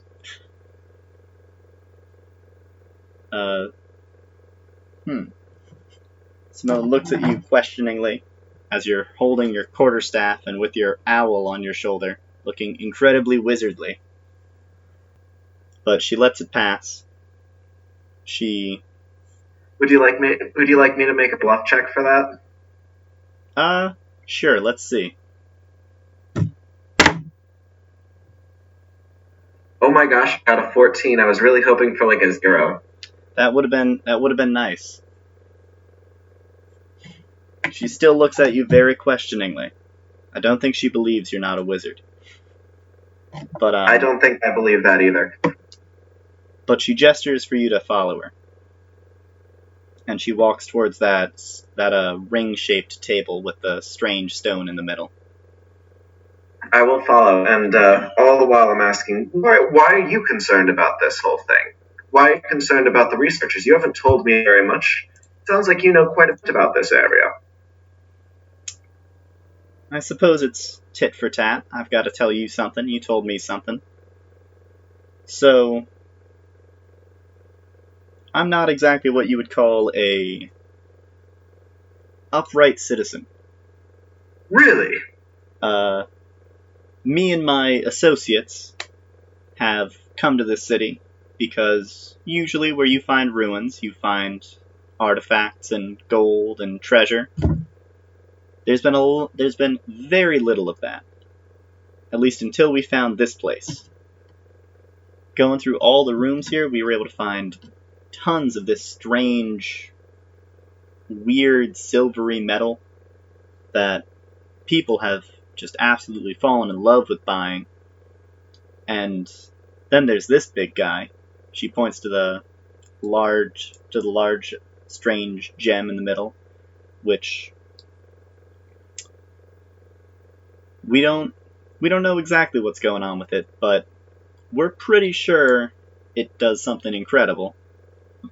Considering last time anyone messed with it, no one could use magic anymore. But we can't move it. I've tried. Everybody who comes down here has tried. What do you think? You know how to get it?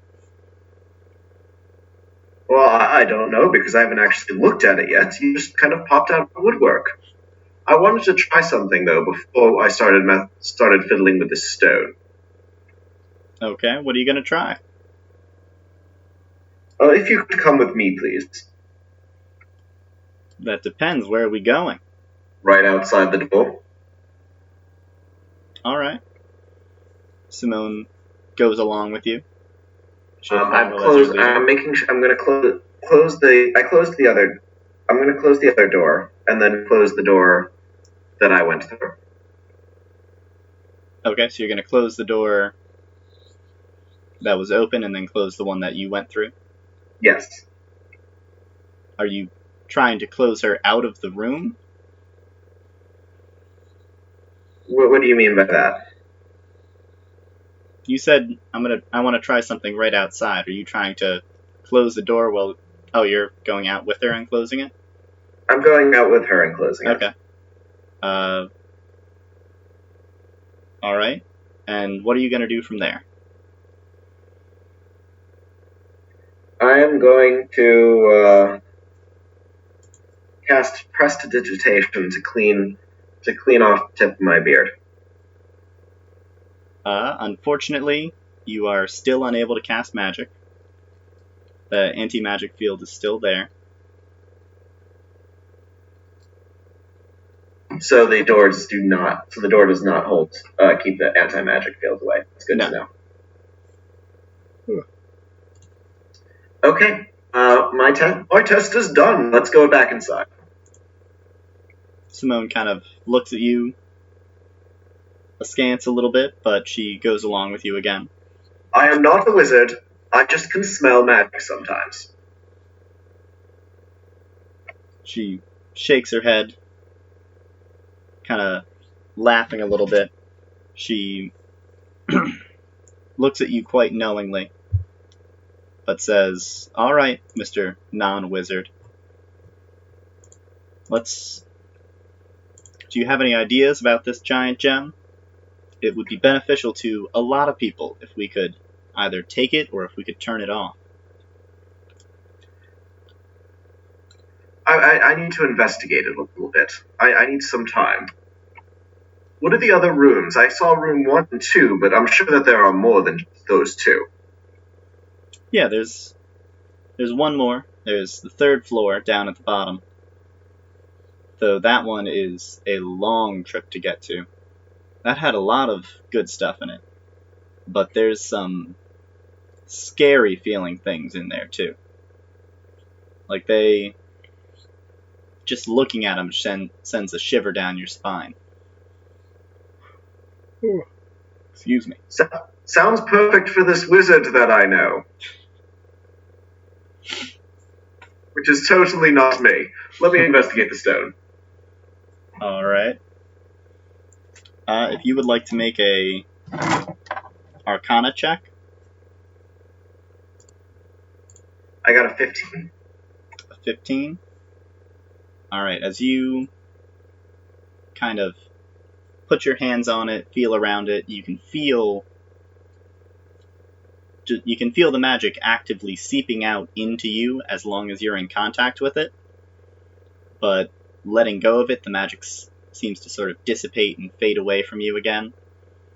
Does my phylactery return when I'm holding onto the stone? While you are holding onto it, your phylactery does reappear, and then it sort of flickers and fades away as you let go of it. Speaking of which, could you roll D100 for me? I got an 81, which is below 88. So you're good, but you're getting closer. Yeah. But now I have the stone in my hands. Now I just need to figure out how to work it.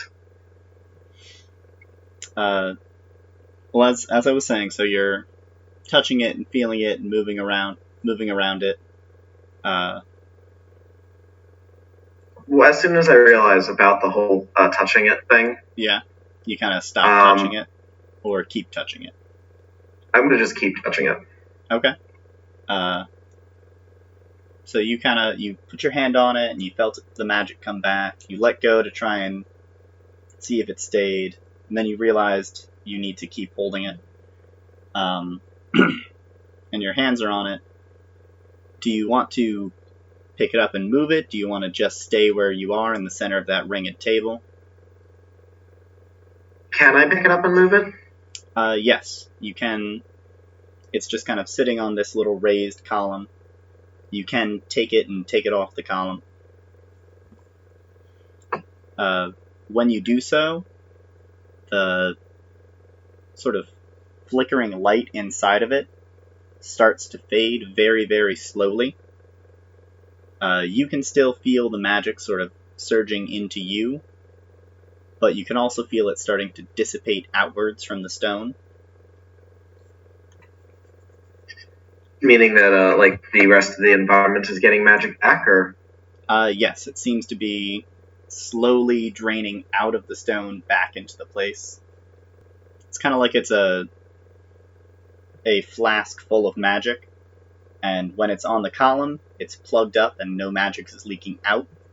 But when it's not on the column, it's just kind of draining out a little bit at a time. Okay, I'll put it back on the column. Okay. The magic stops draining, and kind of everything goes back. Simone asks, "What are you doing there? How can you move it? When I tried to move it, it just stayed there." Because I'm totally not a wizard, unlike you. You really think I'm a wizard? Yes. Well, Simone shrugs and says, "If I got a 13 from a bluff. oh." She almost believes you for a moment that she's a wizard, and then she snaps out of it and remembers, "Wait a minute, no. He doesn't know what I am. What's going on here?" But again, she shakes her head and she says, "Well, it felt like something was happening when you took it off of there.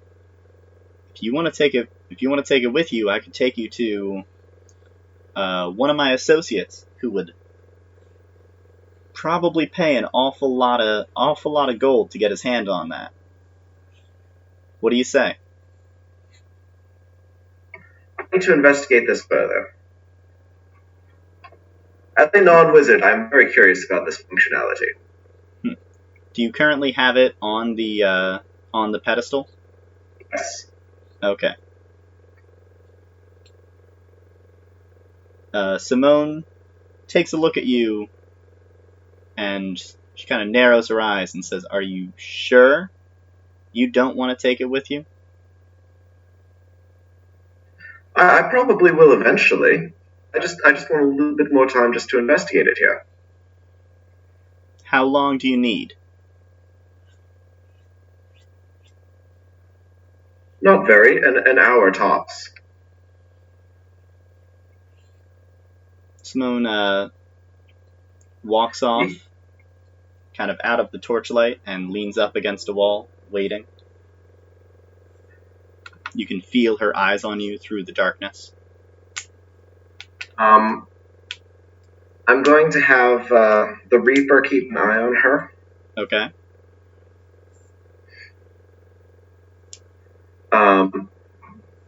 And if something is to if she's going to do something, then then send me a signal. Yeah.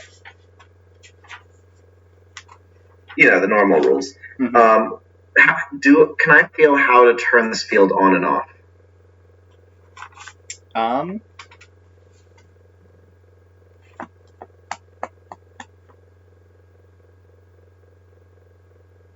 It isn't immediately apparent how to turn it on and off, but through virtue of how you noticed it started to kind of re-enervate the area with magic when you had it off the pillar, you feel like perhaps the way it's placed affects what happens.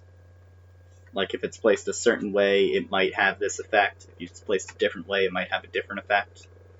Or it could simply be that there's other places for this stone to be that would turn it on or off. I'm going to try and turn it in the pedestal. Okay.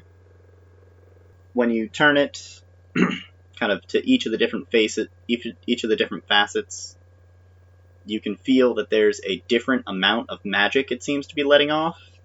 The different face it's on seems to affect how much magic runs out of the stone. Which is, as you're holding it, you can tell based on how much floods into you, as opposed to how much floods out into the air.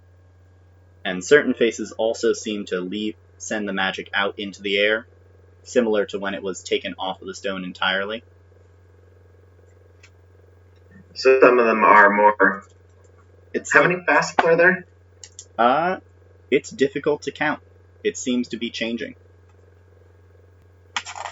Okay. Does it feel like I can continue to have this activate while I'm not holding it? Yes. If you are to... Certain of the faces let out let out magic even while it's on the pedestal. Okay. Is there a way for me to keep the field up while it's not on the pedestal? It doesn't seem like the field stays up as long as it's off the pedestal. Like every time you take it off, regardless of what face was either on the pedestal or facing up, the magic starts to drain out again. What if I put it on the ground on one of the points? It continues to drain out, just like if you were holding it up in the air. So it has to be on the pedestal, pretty much. Can I take the pedestal? Just like the control panel down below, it's like coming out of the ground. It seems like it was carved out of whatever that material is. Similar, again, it looks like it may be that same silvery material. Oh my gosh, I forgot that I have spells. Yep.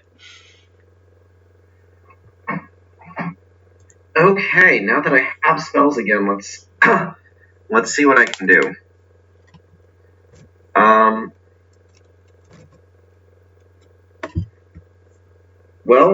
Let's start off with a detect magic. Detect magic. You detect lots and lots of magic inside of this stone. Let me see exactly what kind.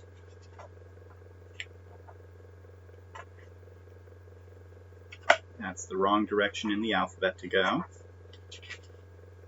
What level am I again? 4 or 5? 4, I believe. Okay. Primarily, you detect abjuration magic, but you can also feel bits and pieces of all sorts of other magic in there. Okay. About from the... Emanating from... The different sorts of magic are emanating out of the stone, along with the abjuration magic, but the pedestal itself also is emanating abjuration magic, and that's what's emanating it most strongly. And it has no other types. I feel like if the pedestal were to break, it would still channel that power, that magic. You think if the pedestal, or you're asking if the pedestal would break, would it still channel the anti-magic stuff? Yeah. You are unsure. But you do feel if the crystal itself, or the stone itself broke, you feel like it would continue to function. But you would lose all of the different facets if it broke.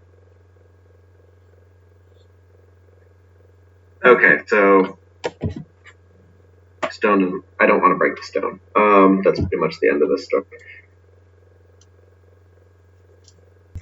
I'm going to send the Reaper up to the roof, up to the ceiling. Up to the ceiling. Okay. How large is this room again? This room is... So the room down below, the second level room, was like 120 feet wide across. This room is like 90 feet wide or so. No. More than that, because you can't see. I guess more like 140 feet across, give or take. From one end to the other. And the summoning room? The summoning room is a bit more like 100 and... So you can see onto it. 180, there we go.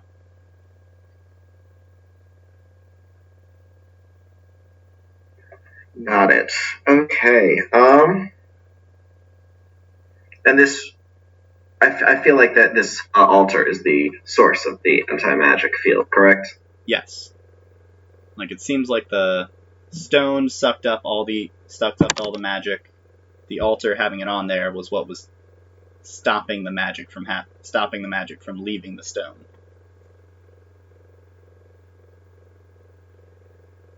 Okay. Do I feel like there's any way for me to take that effect at all? It seems like the interaction comes from the stone and the material of the pedestal. You think maybe if you had that material, you might be able to simulate the same effect. The scale of it might be different. Like you're not sure how much of this material you would need. Okay. Can I get some of that material? You could try to take some off of the column, or you could look around, or you could search through the sort of tunnels in the labyrinth, or search through the ruins to see if there's any of it. This continues to seem very similar to that material you found in the room of that house as you were checking it out. Can I take some material off of the pedestal? Just like a small chunk. What sort of tools do you have on hand? Do you have like... That's a silly question. I'm sure you've got something that can do it. Got like I've got a bottle and a butter knife. An empty locket, a peg leg, fake eye patch, fake monocle, rusted fake hook hand. Maybe I could use that. You could try to scrape some scratches with a rusted hook hand. Yeah, that'll work. You can get like a few shavings off of it that way. This way you could at least definitively compare the metal to that metal you saw before. Could I break a small chunk off? You can make a strength check to see if you can do that. Or actually just make an attack roll with your quarterstaff. I got an 8. Looks 8? like. Alright. That's good enough to hit an inanimate object. So go ahead and roll. Quarterstaff is 1d6. You probably two-handed it, so I think that's 1d8. Well, I can't two-hand it because I need to hold on to the stone. That's true. You want to hold the stone. So roll 1d6 for me. I got a 5. Not bad. What is your strength modifier? -1. Which is why I got a 5. I rolled 6. Oh, even better. You kind of whack it as mightily as you can, and you manage to... It kind of resonates and bangs and makes a big kind of clattering noise, but it does not seem to break off any chunk. You feel like you would need someone with some muscle on them to really hew a piece off of this column. I say, Simone, can you come here please for a minute? Simone she walks over. What?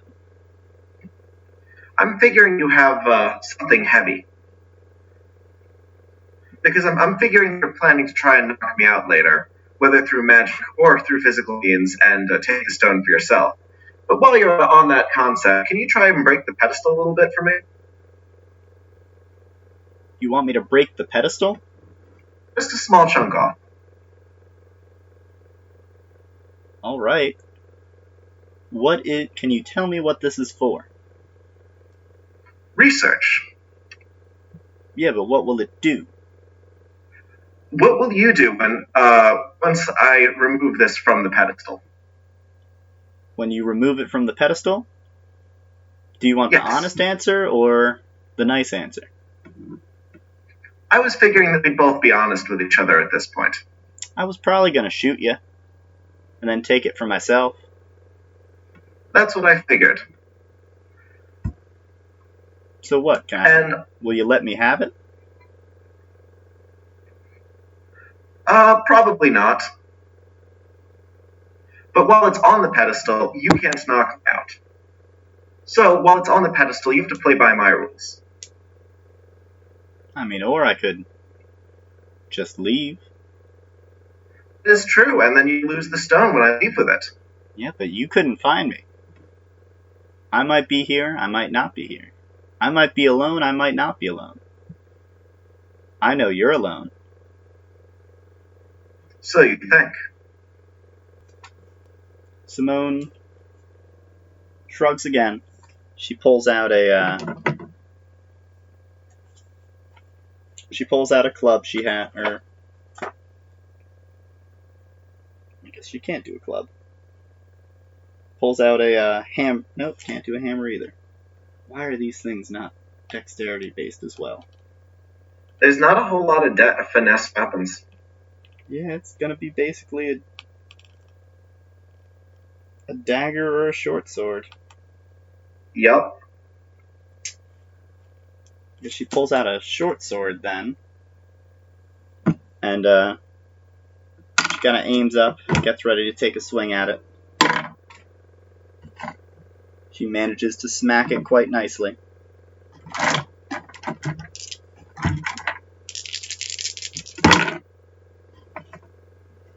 And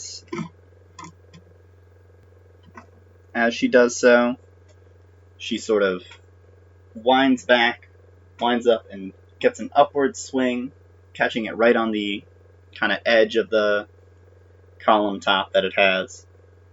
Nicely coming in at the same place you hit. The metal shakes and quivers and cracks slightly, just enough that she can get the tip of her sword in there and lever it off a little bit. It takes some working, but she cracks off a small corner of the pedestal, holds it out in her hand. So now what are we going to do? And now you're going to give that to me, and we're going to go right back to the situation we were at, which was the standoff. Or I could walk away and have my associates take a look at this. This seems to be important. You wouldn't have wanted it otherwise.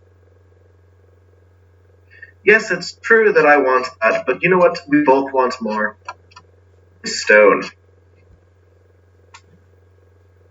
And assuming that you're planning to kill me in a single shot, which I know that you're planning to do, it makes no sense for you to leave and not let me play with a piece of metal while I still can before you knock me out. Heck, you might even learn something, which means that you'll be able to sell this with even more value than it had previously.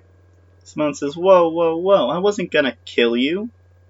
I was gonna hurt you grievously and then leave you here and hope you lived. The same difference. We both know that. Yeah, but it feels better to say it my way. She hands over the stone and heads back to her spot on the wall. She gave it to me? Yeah. So now the Reaper... While she was over here, how healthy does she look? How healthy? Yeah. She looks in peak physical condition for a half-elf. As an individual who has studied heroes in a theoretical sense, if I were to try and cast a color spray on her, how likely do I think it would be to succeed? Color spray. That works like sleep in this one, right? Where it does yes, health slightly higher hit die sleep, but it only lasts one turn. Okay. It's between 6d10 and 8d10. You believe if you manage to put out your average amount of color with your color spray, it would be successful. As a level 1, I'm figuring. Yeah. And if you cast it as a higher level, you feel very confident that it would be enough to disorient and possibly blind this half-elf woman. Let's see.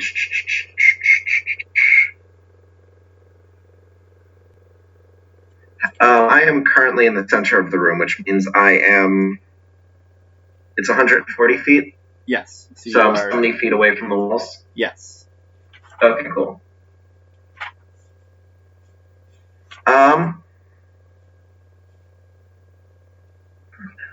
Let's see. I am going to check to see whether that small metal chunk that I have would work. In what manner are you checking? I am just putting it next to one of the facets. And are you removing the stone from the pillar? To start out with, no. It does not seem to do anything while it's on the pillar. Or rather, you cannot notice a difference in its function. I'm going to lift it up slightly. I'm going to lift it up slightly and only for a very small period of time. Just so that I can have a brief glimpse, but the kind of wave of magic won't reach her. Mm-hmm. Do I think that would work? Before you say anything. Do you think it would work just like doing it really quickly? Yeah.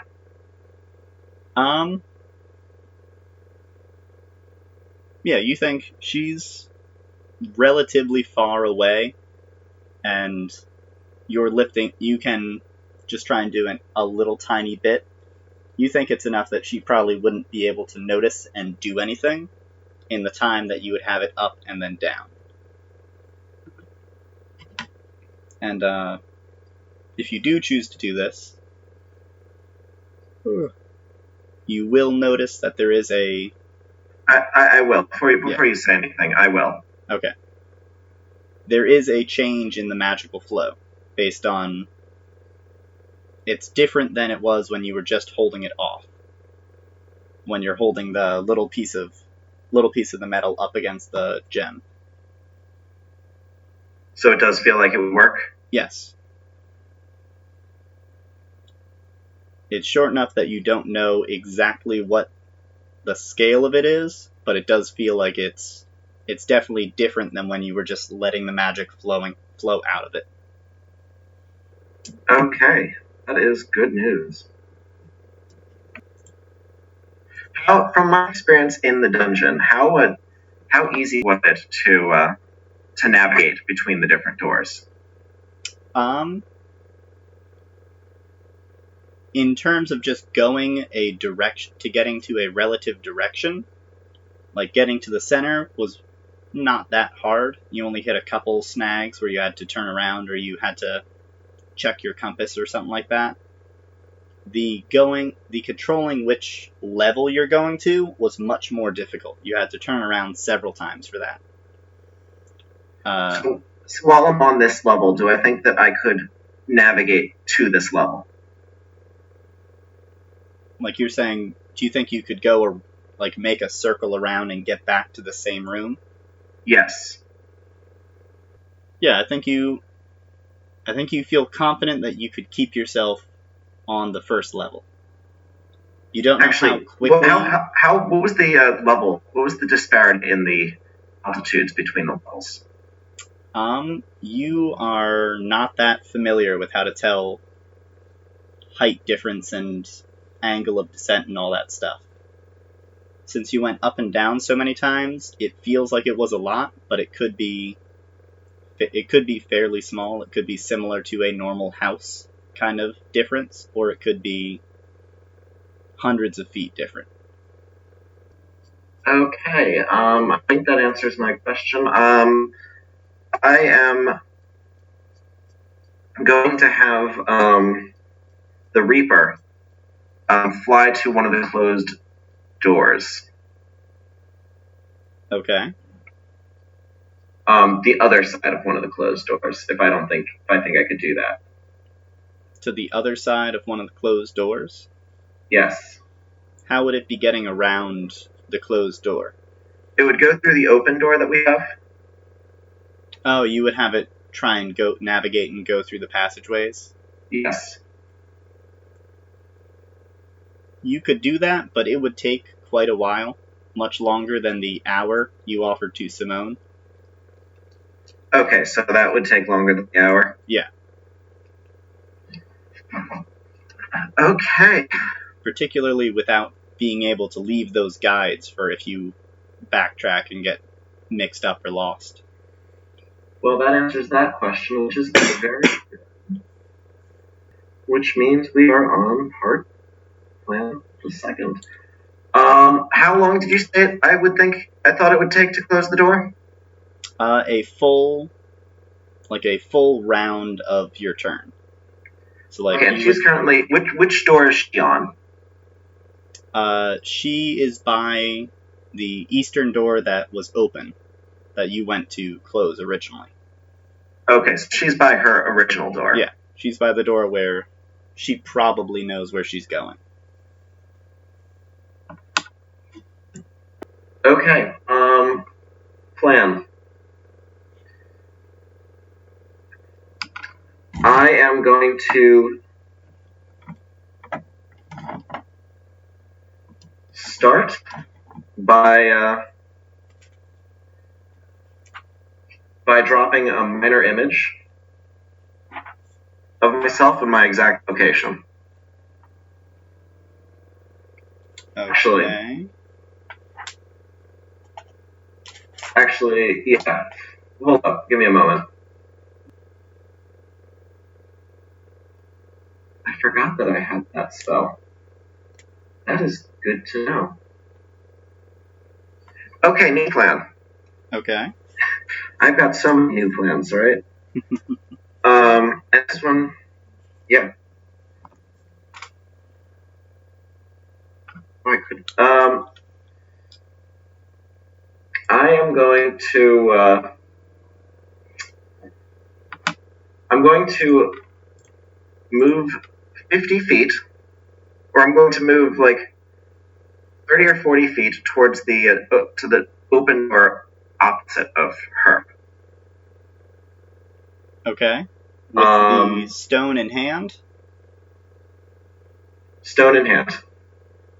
I'm going to fly off the 50 feet, but once I get but as I'm flying towards it, I'm going to cast a fog cloud. Okay. And fly into the fog cloud. So, let's see. So you have the Reaper watching up from above, if I remember correctly. And you're going to... That is correct. Try and fly away and then cast fog cloud once you've flown as far as you can?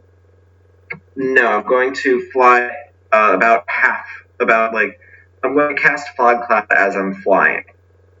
Okay, so you're going to fly, cast it, and fly through the cloud. Yes. Alright. So I would like you to roll initiative for me.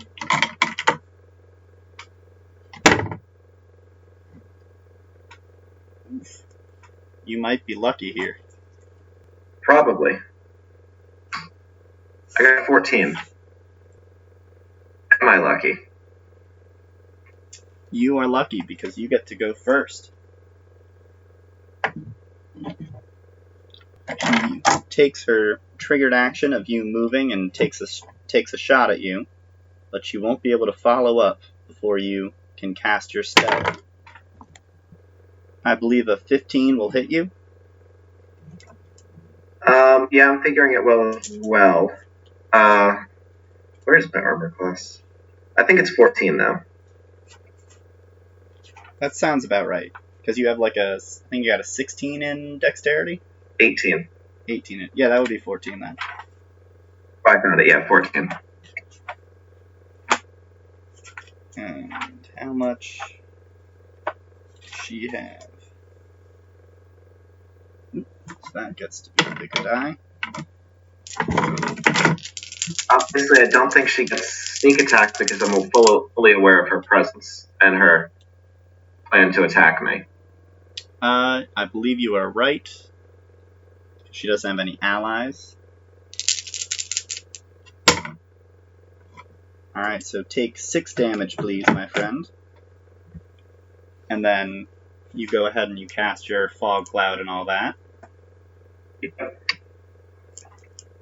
And then after you have cast fog cloud, what do you do with your remaining movement? Fly into the fog cloud. Okay.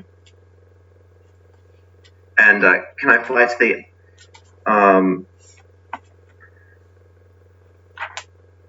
I'm going to fly as close to the door as I can in the fog. Oh, off to the side, but close to the door. Alright, so we've got a 20-foot radius sphere.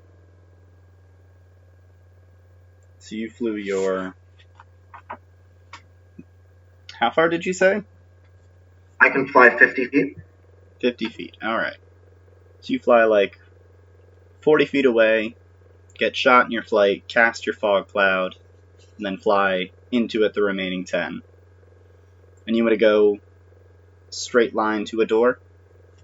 Off to the side a little bit.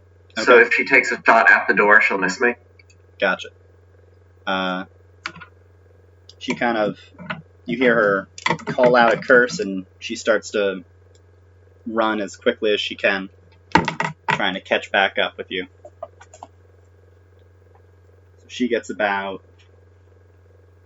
halfway across the chamber. And are you going towards the door you came from? Yes. Okay. In that case... Because it was in the opposite direction of her, right? Yeah. Uh-huh.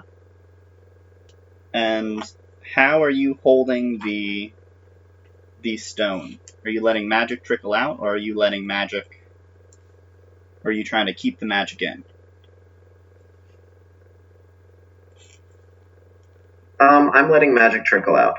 Because I don't know whether the fog cloud would remain if I didn't maintain the magic. It's an experiment for later. Okay. So she darts forwards, and then you hear her chanting out some words in primordial. You hear her chanting some words, and she swings her hands to the side as she is running, causing a gust of air to billow through the chamber, pushing the cloud in. Let's go. Evens are the direction you went, odds are the direction you didn't go.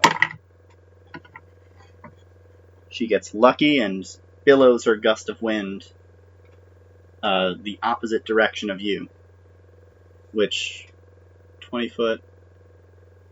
You are still currently within the edge of the cloud, but next turn it will have moved far enough that you will be completely out of it. And now it is back to your turn.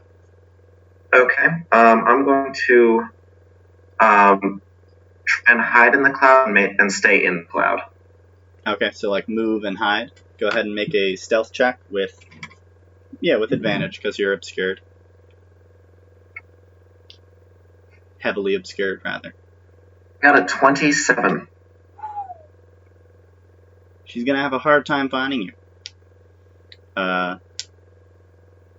And I'm thinking because of the fog cloud still in her wet line of sight, she'll think that I've left. Okay. She looks around, tries to find you. Unless you want to do something else during your turn other than just hide. No, I'm going to hide because I can only have. I'm going to hide and stay in the fog cloud because I know that it's moving. So. Yeah.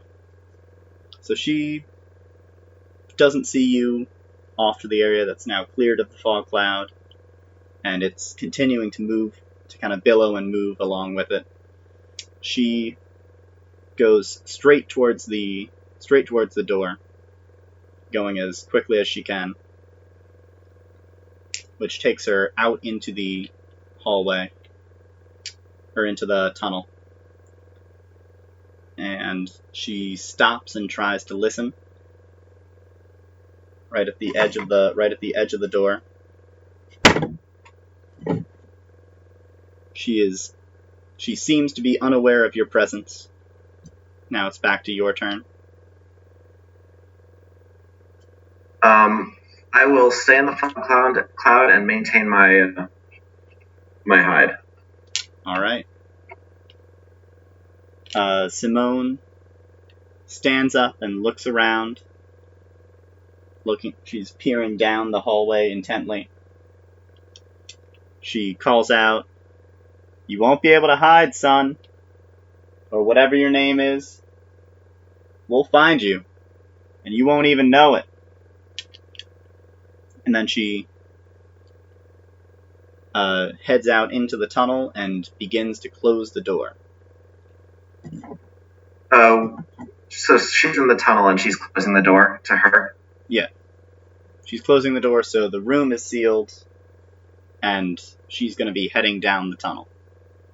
The tunnel that I went through? The tunnel that you came from, yes. Okay. I'm going to wait till she's fully closed the door. Okay.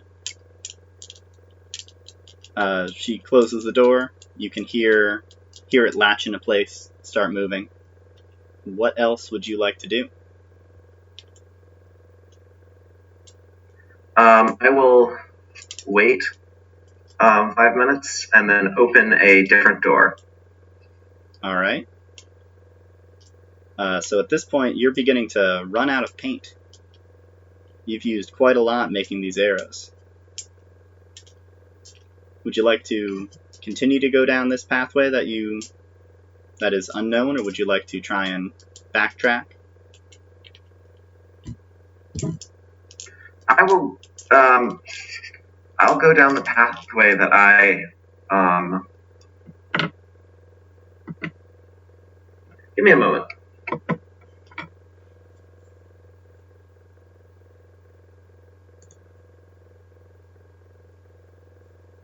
How long did I think the spell would take? How long did I think it took? To move around and get back to this level, roughly maybe an estimate of like 2 hours or 3 hours or something.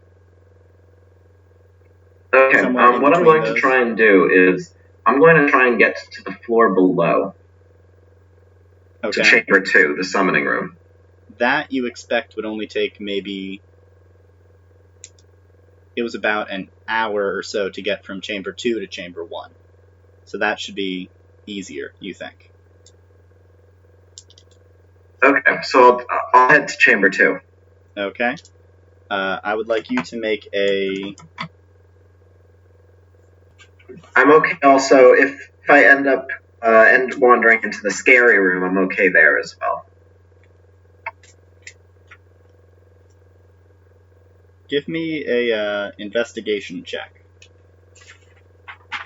to see how well you can pick out. I got a 10. All right. You have trouble finding or noting the slight differences between the elevations sometimes. You keep going. You can find the downs when it's clearly a down passageway, but you're not sure if you're going down quite enough or if you're going too far down. You end up wasting some time and spending some extra time down there. And you eventually do manage to get back to one of these doors. It seems to be, you think you're in the same central sort of area.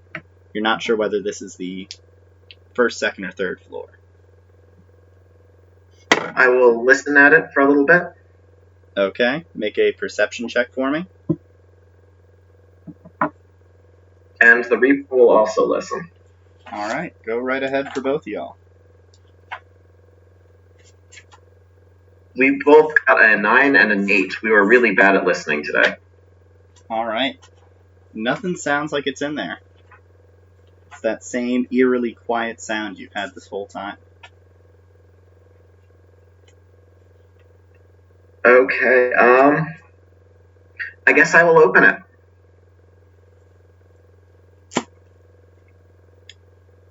Alrighty.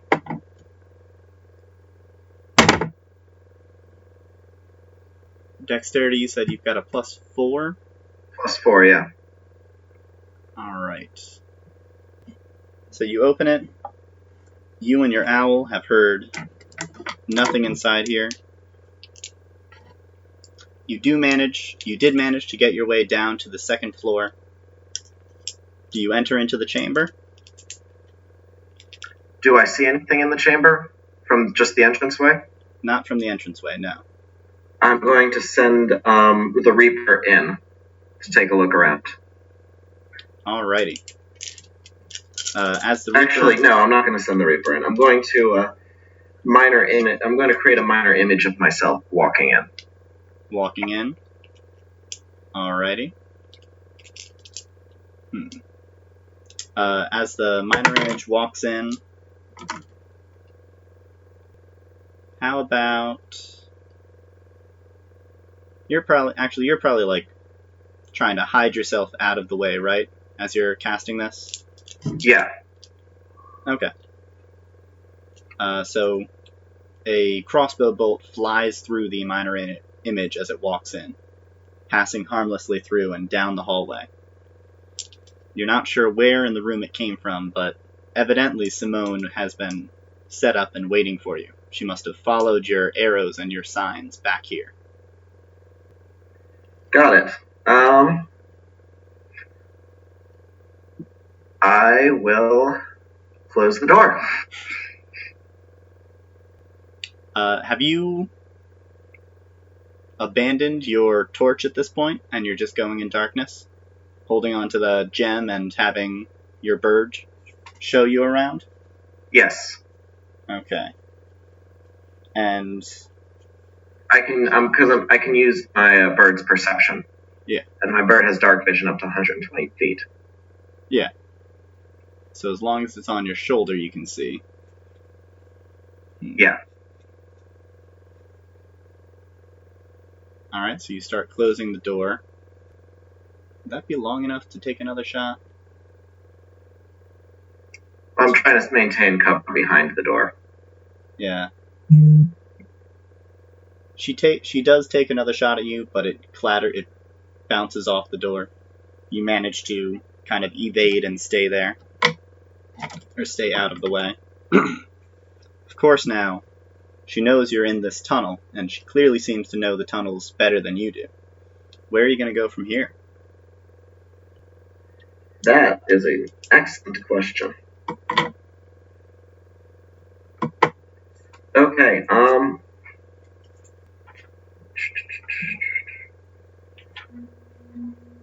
don't have unseen servants. It's really hard trying not to kill people. And also not being built to be able to kill people. Yeah. How easily do I think I can hide in this passage? There is no cover in it whatsoever. You would solely be relying upon darkness and your owl being able to see where somebody is. Yeah, we know. Half elf. Doesn't work. Can I think of a way to jam this door? To jam the door? Yes. You could attempt to jam it by putting some sort of object, such as maybe your quarterstaff, through kind of the ring to stop it. You're not sure how well that would be able to jam the door, but that is a possibility. You could try, if you have some other sort of object, you could try something like that. Okay, so, new plan. Okay. I am going to try and get down to the third floor.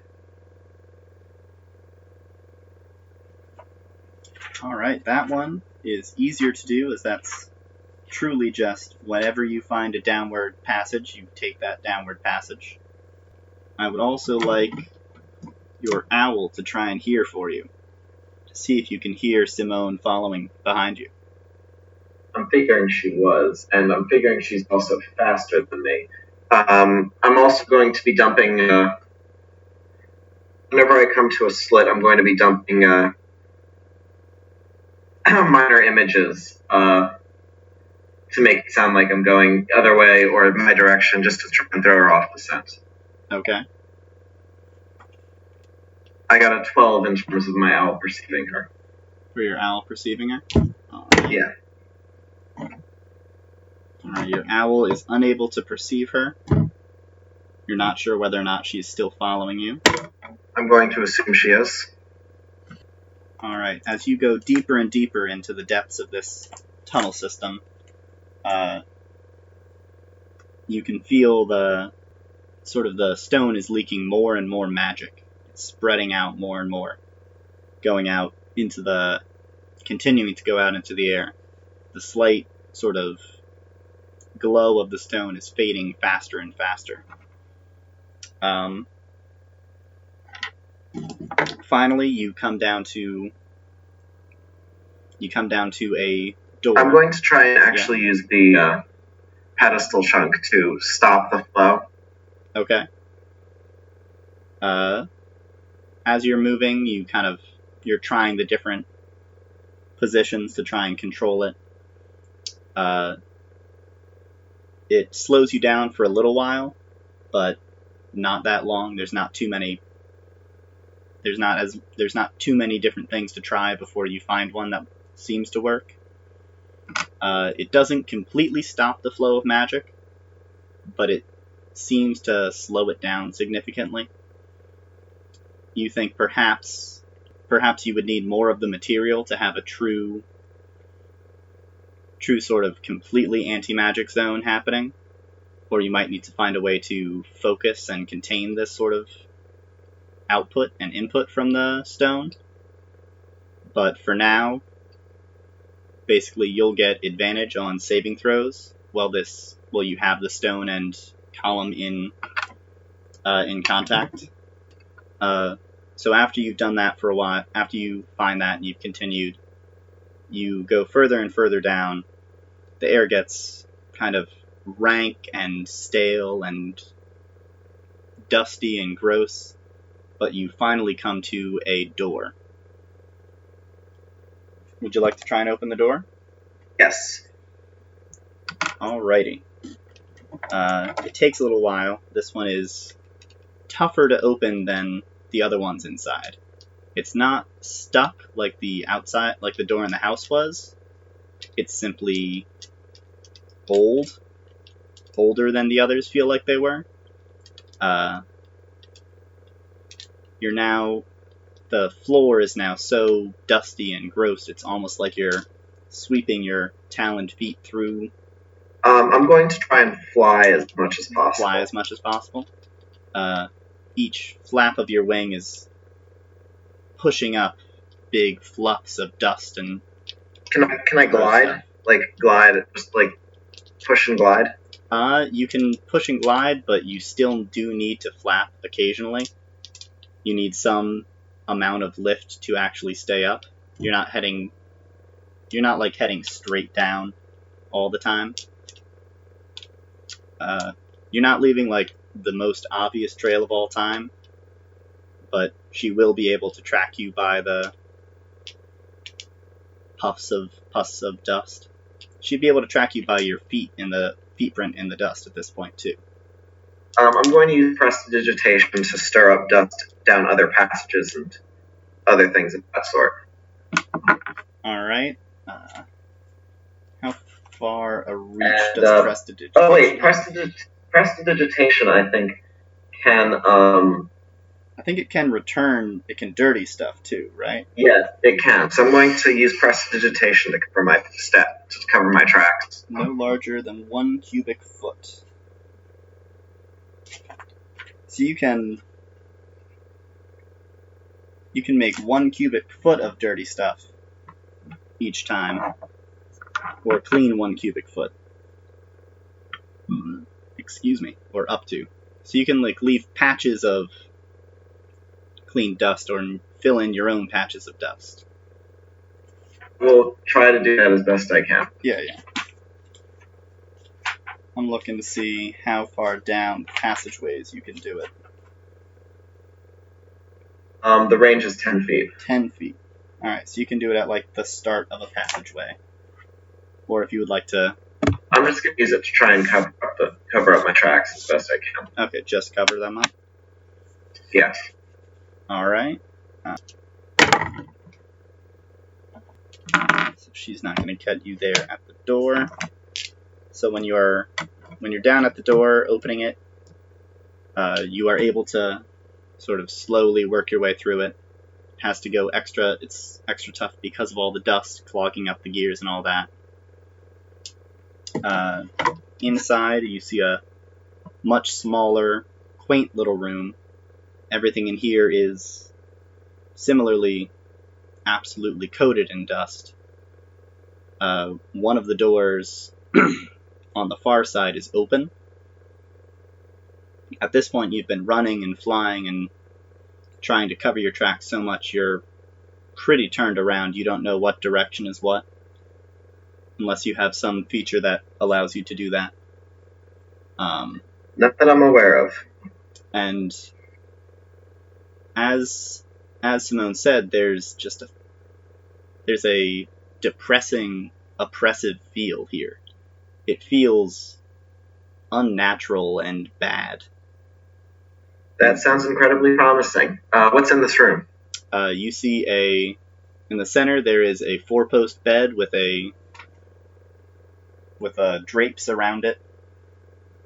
You can't quite make out what it is, but something seems to be inside of it. There's a small table next to the bed with a candle and a book on it. The book is bound very strangely. There doesn't seem to be, from what the bird can see, there doesn't seem to be an opening side to it. Like, it looks bound on all corners and sides. There's a small basin where it looks like someone might have taken a bath. There's a small table, as if set and ready as if someone could eat, but with no food there. And a small little pantry, where it seems like someone may have kept food. In addition, there is a smaller smaller sort of arcane-looking circle. This one is incredibly small, like not large enough for a person to stand within. Possibly a smaller creature might have used it.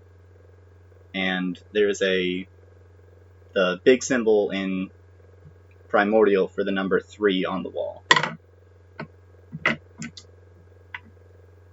What else is in it? Okay, can I take a look at the book? Yes, you can go towards the book. As you're going to move towards it, the feeling of wrongness and evil gets stronger and stronger. Oh, such dibs. I'm going to go to the book. Go to the book? Are you going to touch it?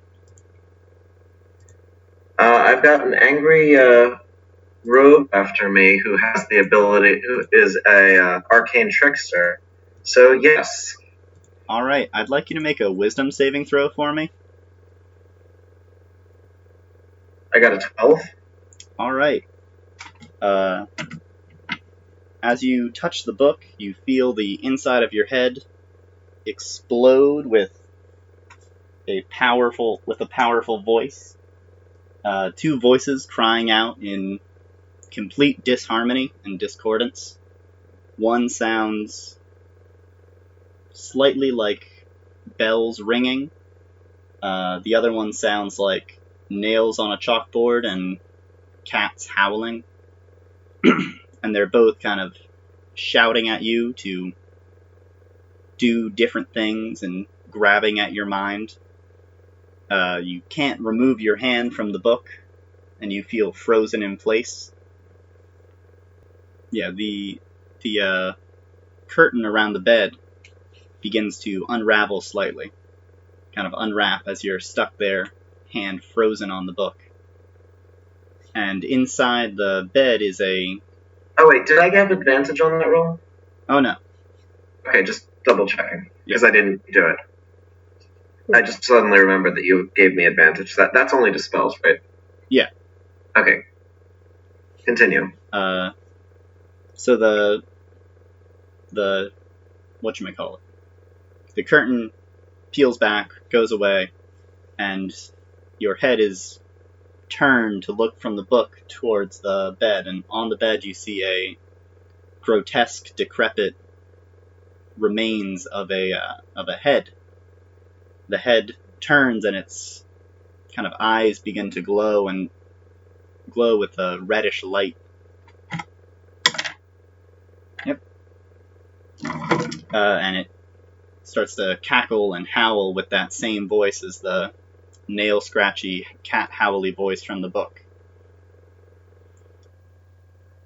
Does Tur try to say anything or think anything while all these cacophonous thoughts are going through his head from somebody else?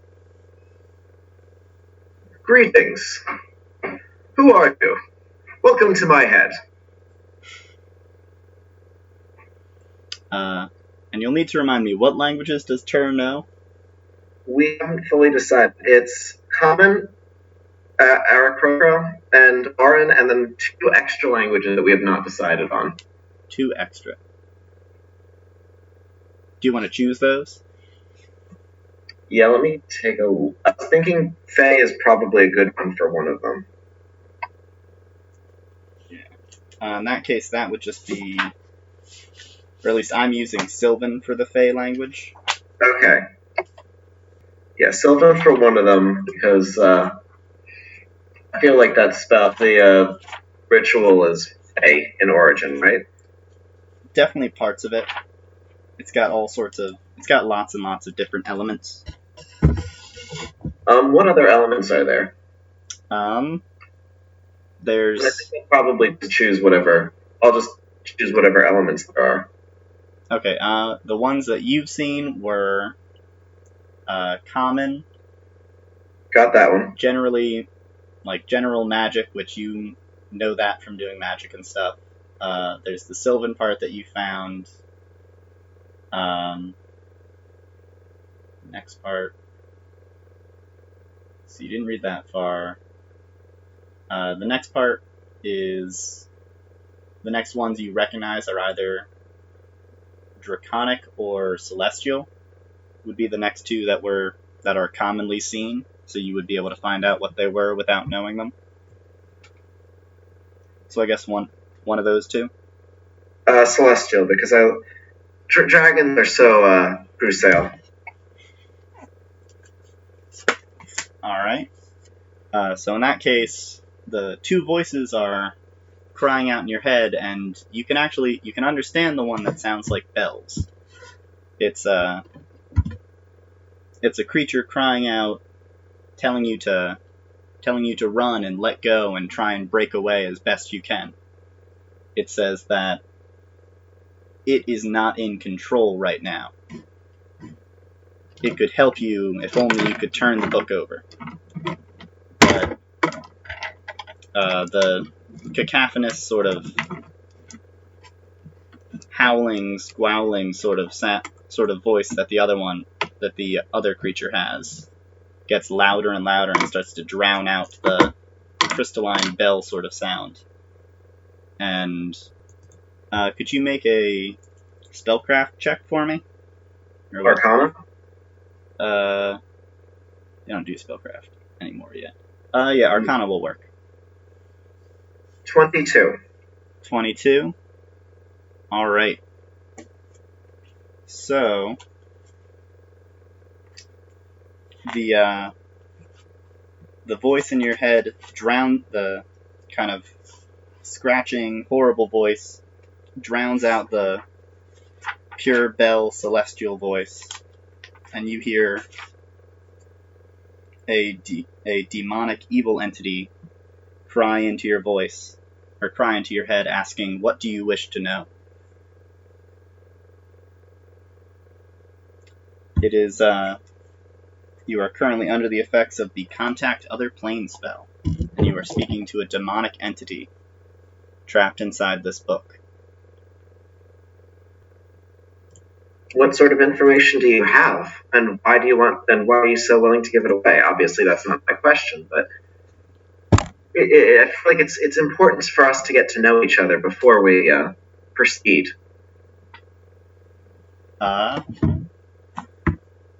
The demon within the book cries out, "I lose patience, mortal. Ask your question." What is your true name? Irrelevant. I would argue that it's completely relevant, because in a true name there's a lot of power, especially a fiend or a demon. So I would say that is a very relevant question to this conversation that we're having.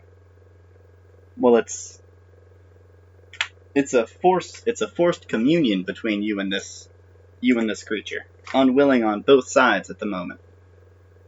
You're being forced into it by having touched the book, and the being in the book is forced into it by whatever magic bound him here.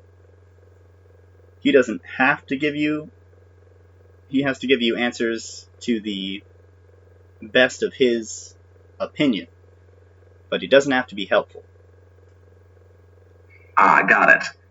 Was that my one question, then? You get to question for a whole minute, so you've probably got 5 more questions. I'd say probably a question every 10 seconds is reasonable, if you want to ask more. Otherwise, you're just stuck here for a minute. Do you know anything about the phylactery ritual that I'm trying to perform? About your phylactery ritual? Yes. Yes.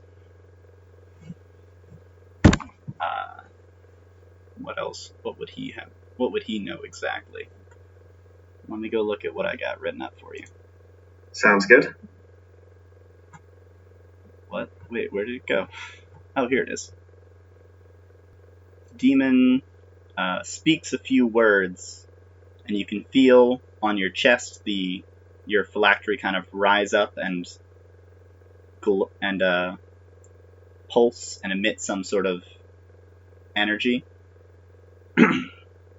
And then it falls back down, and the demon speaks in a language that you don't know, but you recognize it as Sylvan from what... I did know Sylvan. Oh, that's right, you know Sylvan. Oh, that changes that whole interaction with Mistress Green, now that I think about it. That's alright. He speaks in Sylvan, saying... Come on, this is why I shouldn't have exact words places. Telling you to destroy the Hall of Seasons and defile its guardian. And then it laughs madly. How do you work the Keystone? That's the question I want to ask. How do you work the Keystone? Referring to the stone that I have. Yeah. You must ask the Meister, is what he says. And her, being educated on history and tales of heroes and things, recognizes the Meister as the name of a classical villain in lots of hero stories. He was the evil sorcerer king of a kingdom that tried to rule the world and was eventually slain by a hero. How did you get roped into this question and answer session, and do you want to be free from it? So how did you get roped in, and then do you want to be free from it, as 2 questions? I'm going to just ask, do you want to be free from this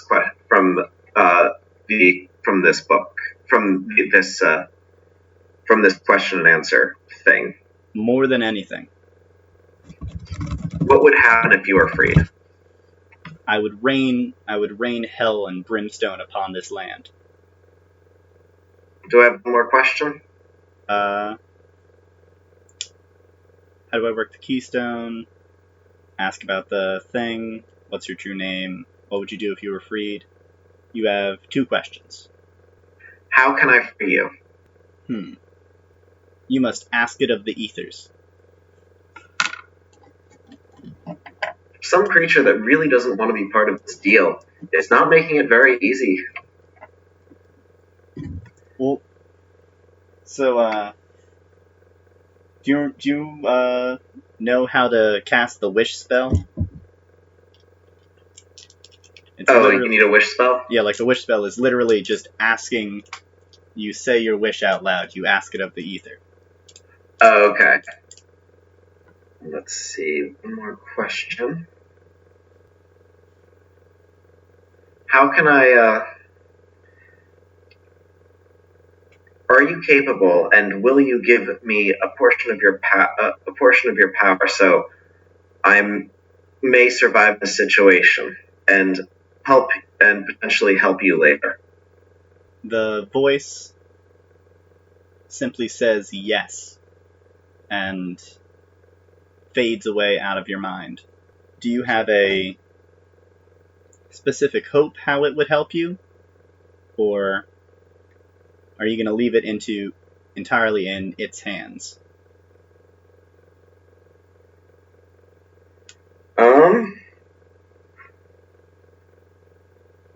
Obviously leaving it in the demon's hands is a bad decision.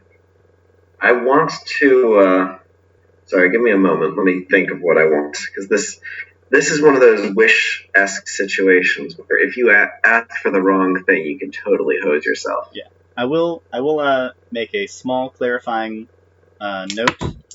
You heard two voices, one of which was celestial, and one of which was the demon voice. And the book, as you're right next to it and looking at it, currently it has a black, the cover is black with sort of stitches and silver filigree symbols on it, but you can see the bottom cover, the cover that is face down, is white. You can't see any stuff on it, but it looks like there's black on one half, white on the other half. I figured that it was a book that if you flipped, you would get a totally different situation. Yeah. I wish for the ability to speak to and utilize the capabilities of both halves of this book. To use both halves of this book. The voice rumbles out again within your mind, saying,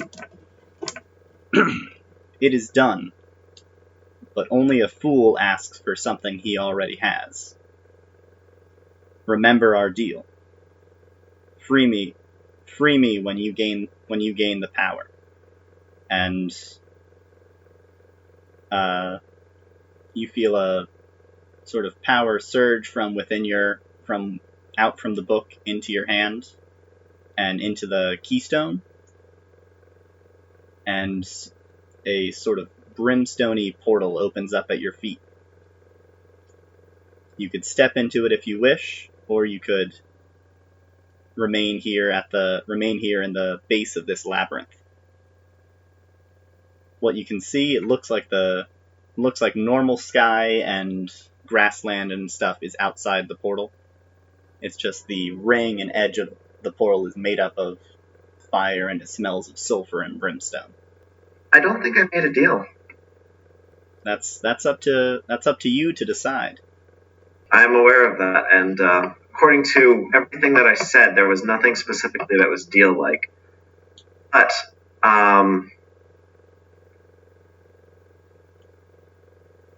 I'm going to take the book, first of all, because I like the idea of having this book. The book seems awesome.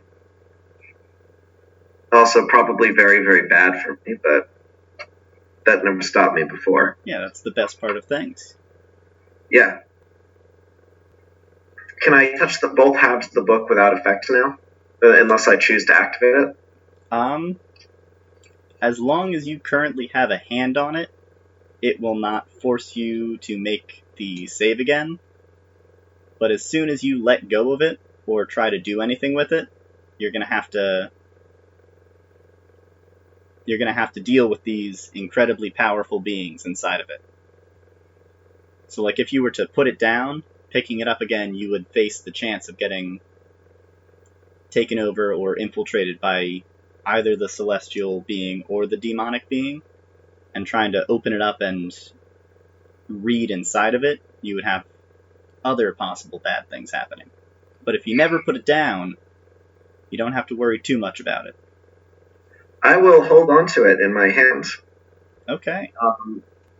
Do I have any sense on how long I've been down here at this point? It feels like a long time, but it has not been that long a time.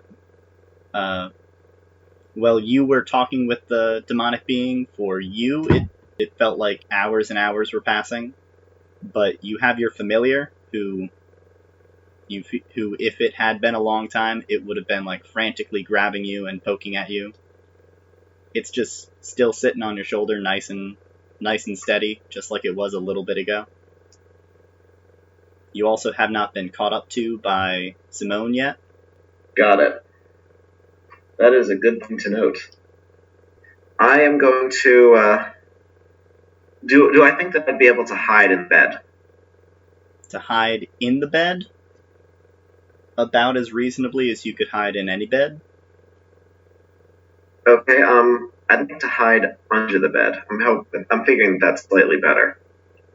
Yeah, that's a hideable spot. There still is this fire and brimstone portal on the floor, kind of illuminating the immediate area a little bit. You're quite right. I'm going to go hide in the... There was a little wash basin. There was a little cabinet for a little pantry for food. There was a small dining table. Yeah, I'm going to go hide in the pantry, and I'm going to leave a note for Simone on the floor next to the portal, saying, "Where I have gone, you should not follow." How are you leaving this note? Painting it on the floor around the portal. But you've got a book in one hand, and you've got the Keystone in the other hand. So what are you using to paint it on the floor with? My familiar. And I'm going to hide as best I can. Could you make a dexterity check for your familiar to see if it can write? I never thought that it would come to this. Me neither. I cannot. I got a 3.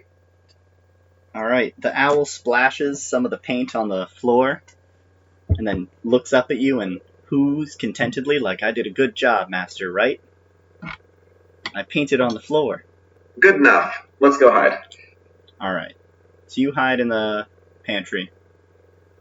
After a shorter amount of time than you were hoping, Simone creeps into the room, looking about carefully. She sees the portal on the floor and kind of does not advance further. She's whacked out and a little bit scared, but she looks around and begins to... Can she even cast this spell? Yes, she can. And tries to creep around the room, and she casts a detect magic spell. She's obviously trying to catch you with the Keystone. She is coming closer and closer to the cabinet, looking around. She's staring right at your pantry. She pulls out her sword and prepares to stab it into the pantry directly. Would you like to do anything before she attempts to skewer you? What kind of armor does she look like she's wearing? Leather armor. Black leather armor of some sort. Well, there's always a time to be dumb, right? That's the expression? Yeah. I hit her with my book. Well, which side are you going to try and hit her with? The white side or the black side? Well, which side is more fun? The black side, of course. Alright. Good luck, Simone. This isn't going to work. Oh, God. Oh, no. Nope. Didn't work. Alrighty. So, you smack her in the face with the black side of the book, and as you make contact, your momentum all ceases and freezes, and you're stuck holding it right up against her face. You try and pull the book away, but it's as if it's glued to her. And You can hear her like trying to scream. The air is trying to come out of her lungs as her eyes are wildly shaking back and forth. You can hear the demonic voices laughing with satisfaction. The skull over on the bed begins to roar with laughter too, and the brimstone flames from the portal raise higher and higher. I'm going to position her over the portal. Can I do that? You could try it. How would you do it? That is an excellent question. Can I slide her, or am I unable to? You can move her. The book and her simply have to move as a unit at the moment. Oh, that's fine. 8 strength or 9 strength, one of those two. 8 strength. I didn't think I was going to have to know how heavy this woman was. Well, that's what happens when you have no actual attacks. You do stupid things. Okay. So 30 times her strength. Okay, she doesn't weigh 240 pounds. You're good. You can push her. You can slide her around. Alright, so you're going to position her right, like next to, over top of the portal. Yeah. And then what are you going to do? Well, so she's kind of like on top of the portal. Uh-huh. When the spell ends, she'll fall through. You'll have to give her like one last little push, but you can do it. Okay.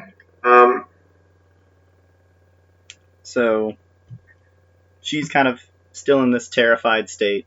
The effect ends. She seems to have either asked her questions or sat there screaming the whole time.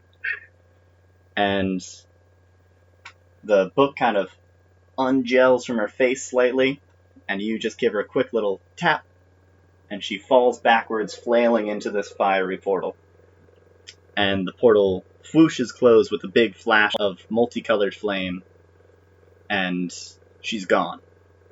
The light in the eyes of the skull fades slowly as the cackling laughter disappears, and the cover of the book turns slightly darker, like the black side envelops a little bit more space. Sounds like I need to fiddle with the white side a little bit more.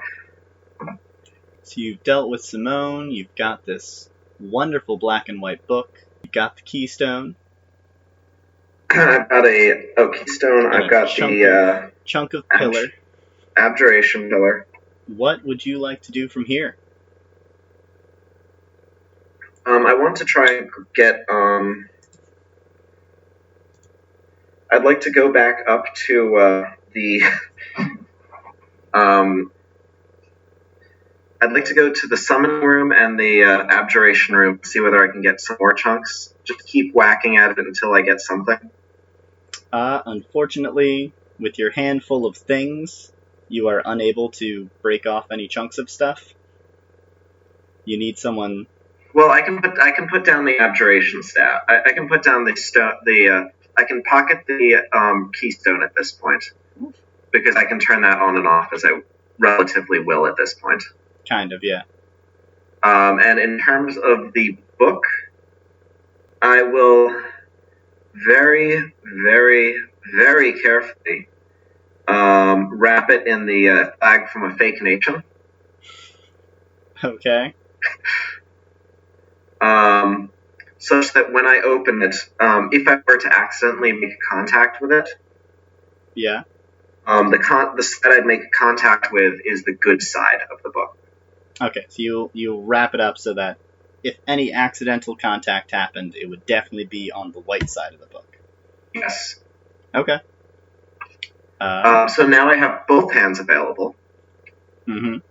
And I want some more chunks of the abjuration pillar, and I want some chunks from the conjuration pillar.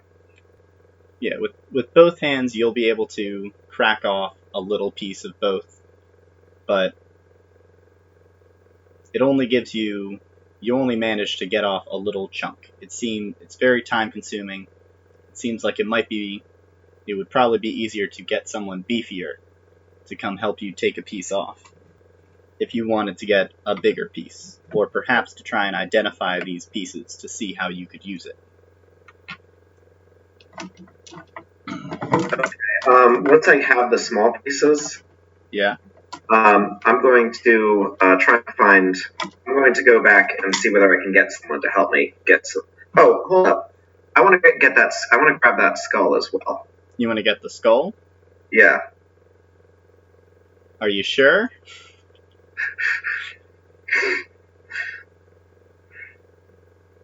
When you ask it like that, I feel like the answer should be no, but that makes me feel yes. Okay, so... Okay, so based on my knowledge of touching things is probably a bad idea. Yeah. I am going to... While I had so much fun with the evil side, while I'm down in the basement on the third, I'm going to go back to the base, the super basement. Okay. And I'm going to poke the good side of the book. Okay. Are you going to put it down and poke it? Like, let go of it entirely? Or are you just going to try and poke the good side? First, I'll just poke the good side. Okay. Nothing particular happens. You're still holding on to it. You notice that, while it originally seemed there were no seams, there was no way to open the book, you now notice there is a slight edge.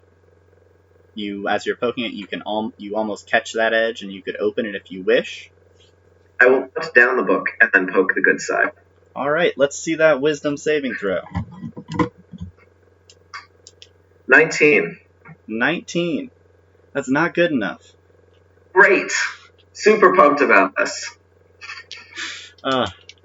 So, again, you hear this discordant, terrible menagerie of the beautiful celestial angelic voice of bells and beautiful stuff, and the horrible jangling of the evil demon.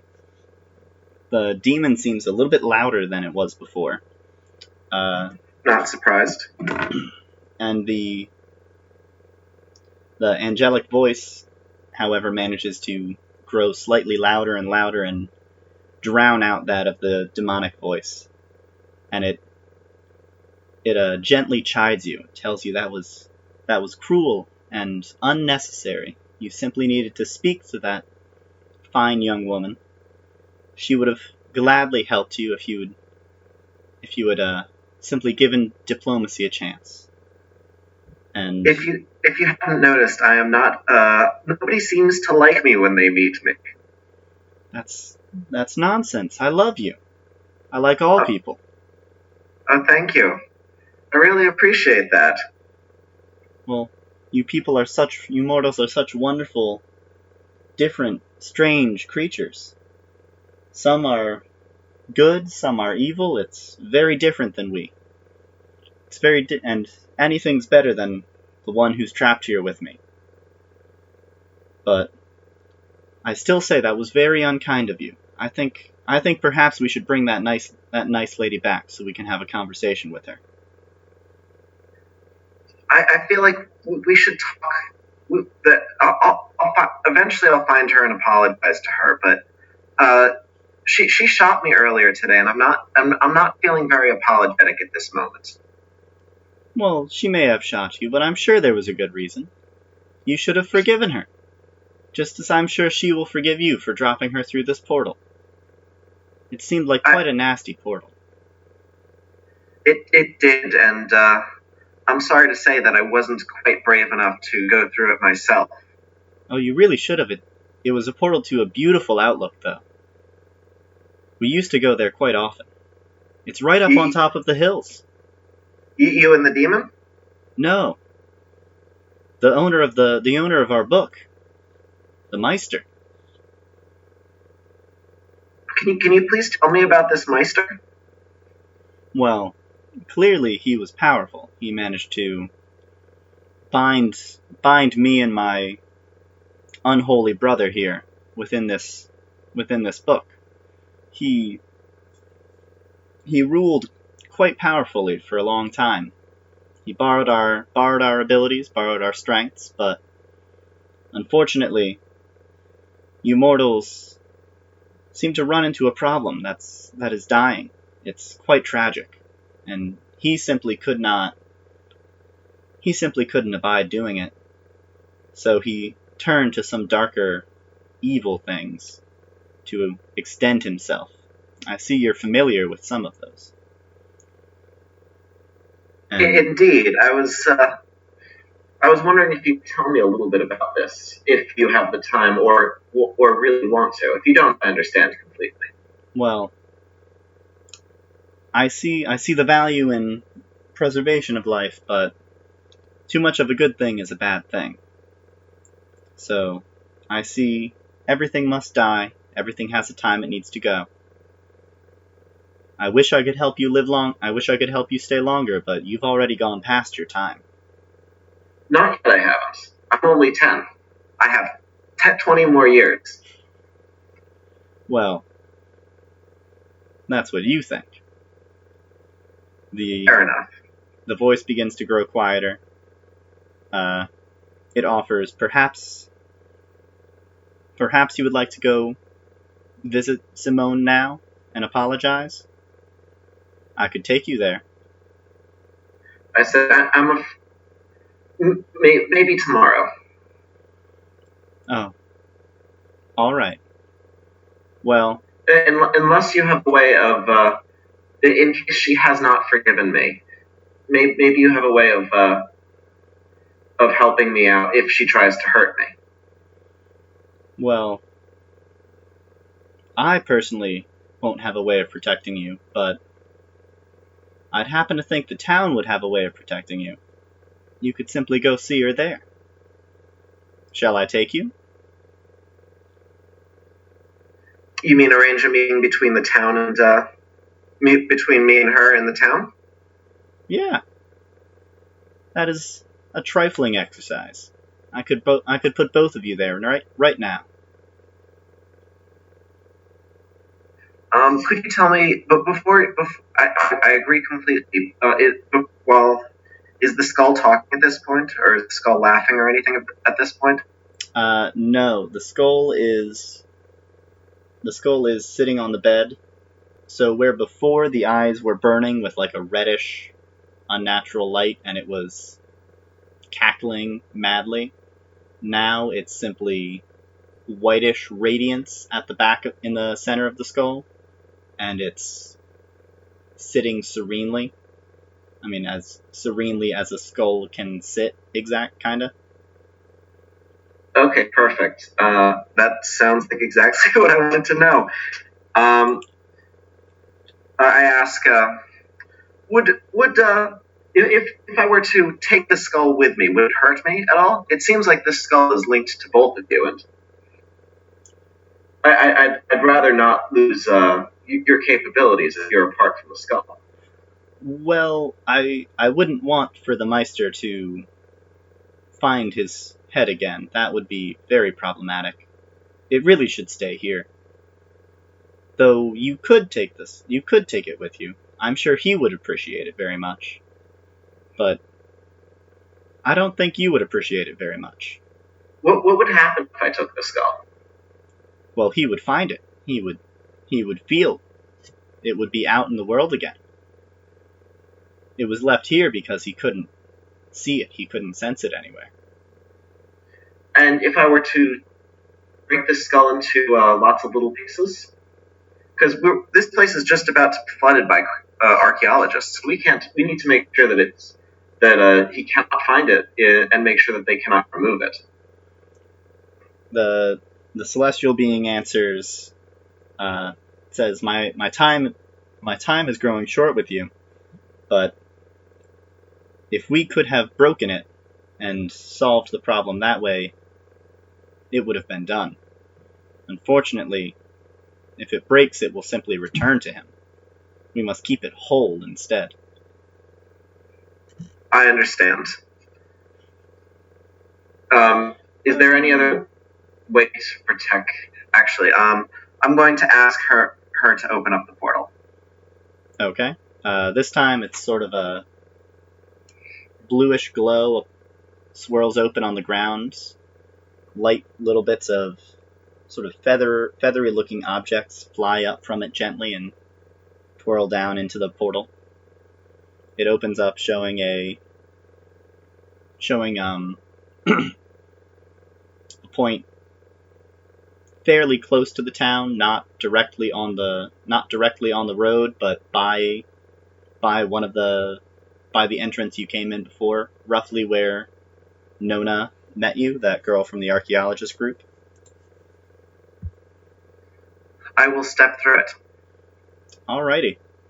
You step through and you kind of fall into the portal, and you have a slightly jarring sensation as gravity abruptly changes for part of your body as you're going through. Like, you still are falling down into the portal, but your feet instead, coming out of the portal, are then falling down onto the ground, which is a 90-degree turn. It's very strange and uncomfortable, but nothing untoward happens. After you step out, the portal stays open for a moment, and from the other side of it steps out Simone. Around you, you hear some surprised gasps from several townsfolk. Looking at you. I've taken the book with me at this point, obviously. Yeah, I assumed you still had it in hand. Yeah. I'm going to wrap that book back up in the flag. Okay. The book, as you might have expected... most of it. I want to keep a little corner of it exposed in case things go bad. Okay.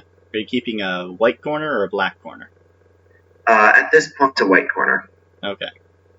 And the Celestial says farewell after you go through the portal, reminding you to... and thank you for your time. Thank you as well. It's been lovely speaking to a sane person. Well, I think a sane person.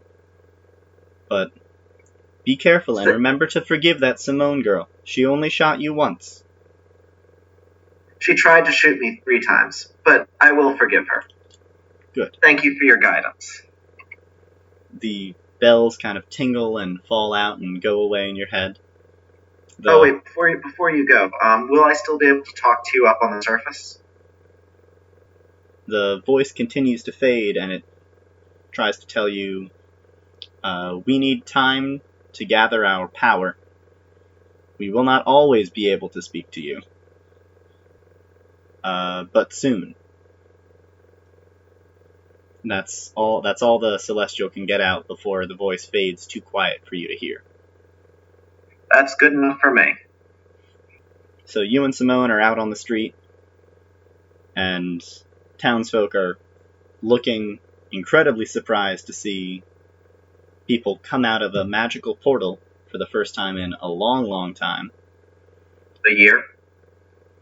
Probably longer than that. People don't come out of magical portals all that often. But, yeah, this is the clear first instance of magic people have seen in a year. And some people immediately are running off to go talk to the higher-ups at the Archaeology Guild, or talk to the government officials, tell them what's going on, tell them to try magic again. Others are standing slack-jawed, gaping at the two of you. Simone looks at you, slightly furious, but you're surrounded by witnesses, so she stalks away. I say, wait. I wanted to apologize and thank you. She turns, she walks close to you, and she says, if you really want to apologize, meet me at Beggar's Corner. Ask anyone, they'll tell you where it is. And then she heads off. And I think that will be where we will call it for the day. Thank you for joining us today. It was a great pleasure, and have a good night.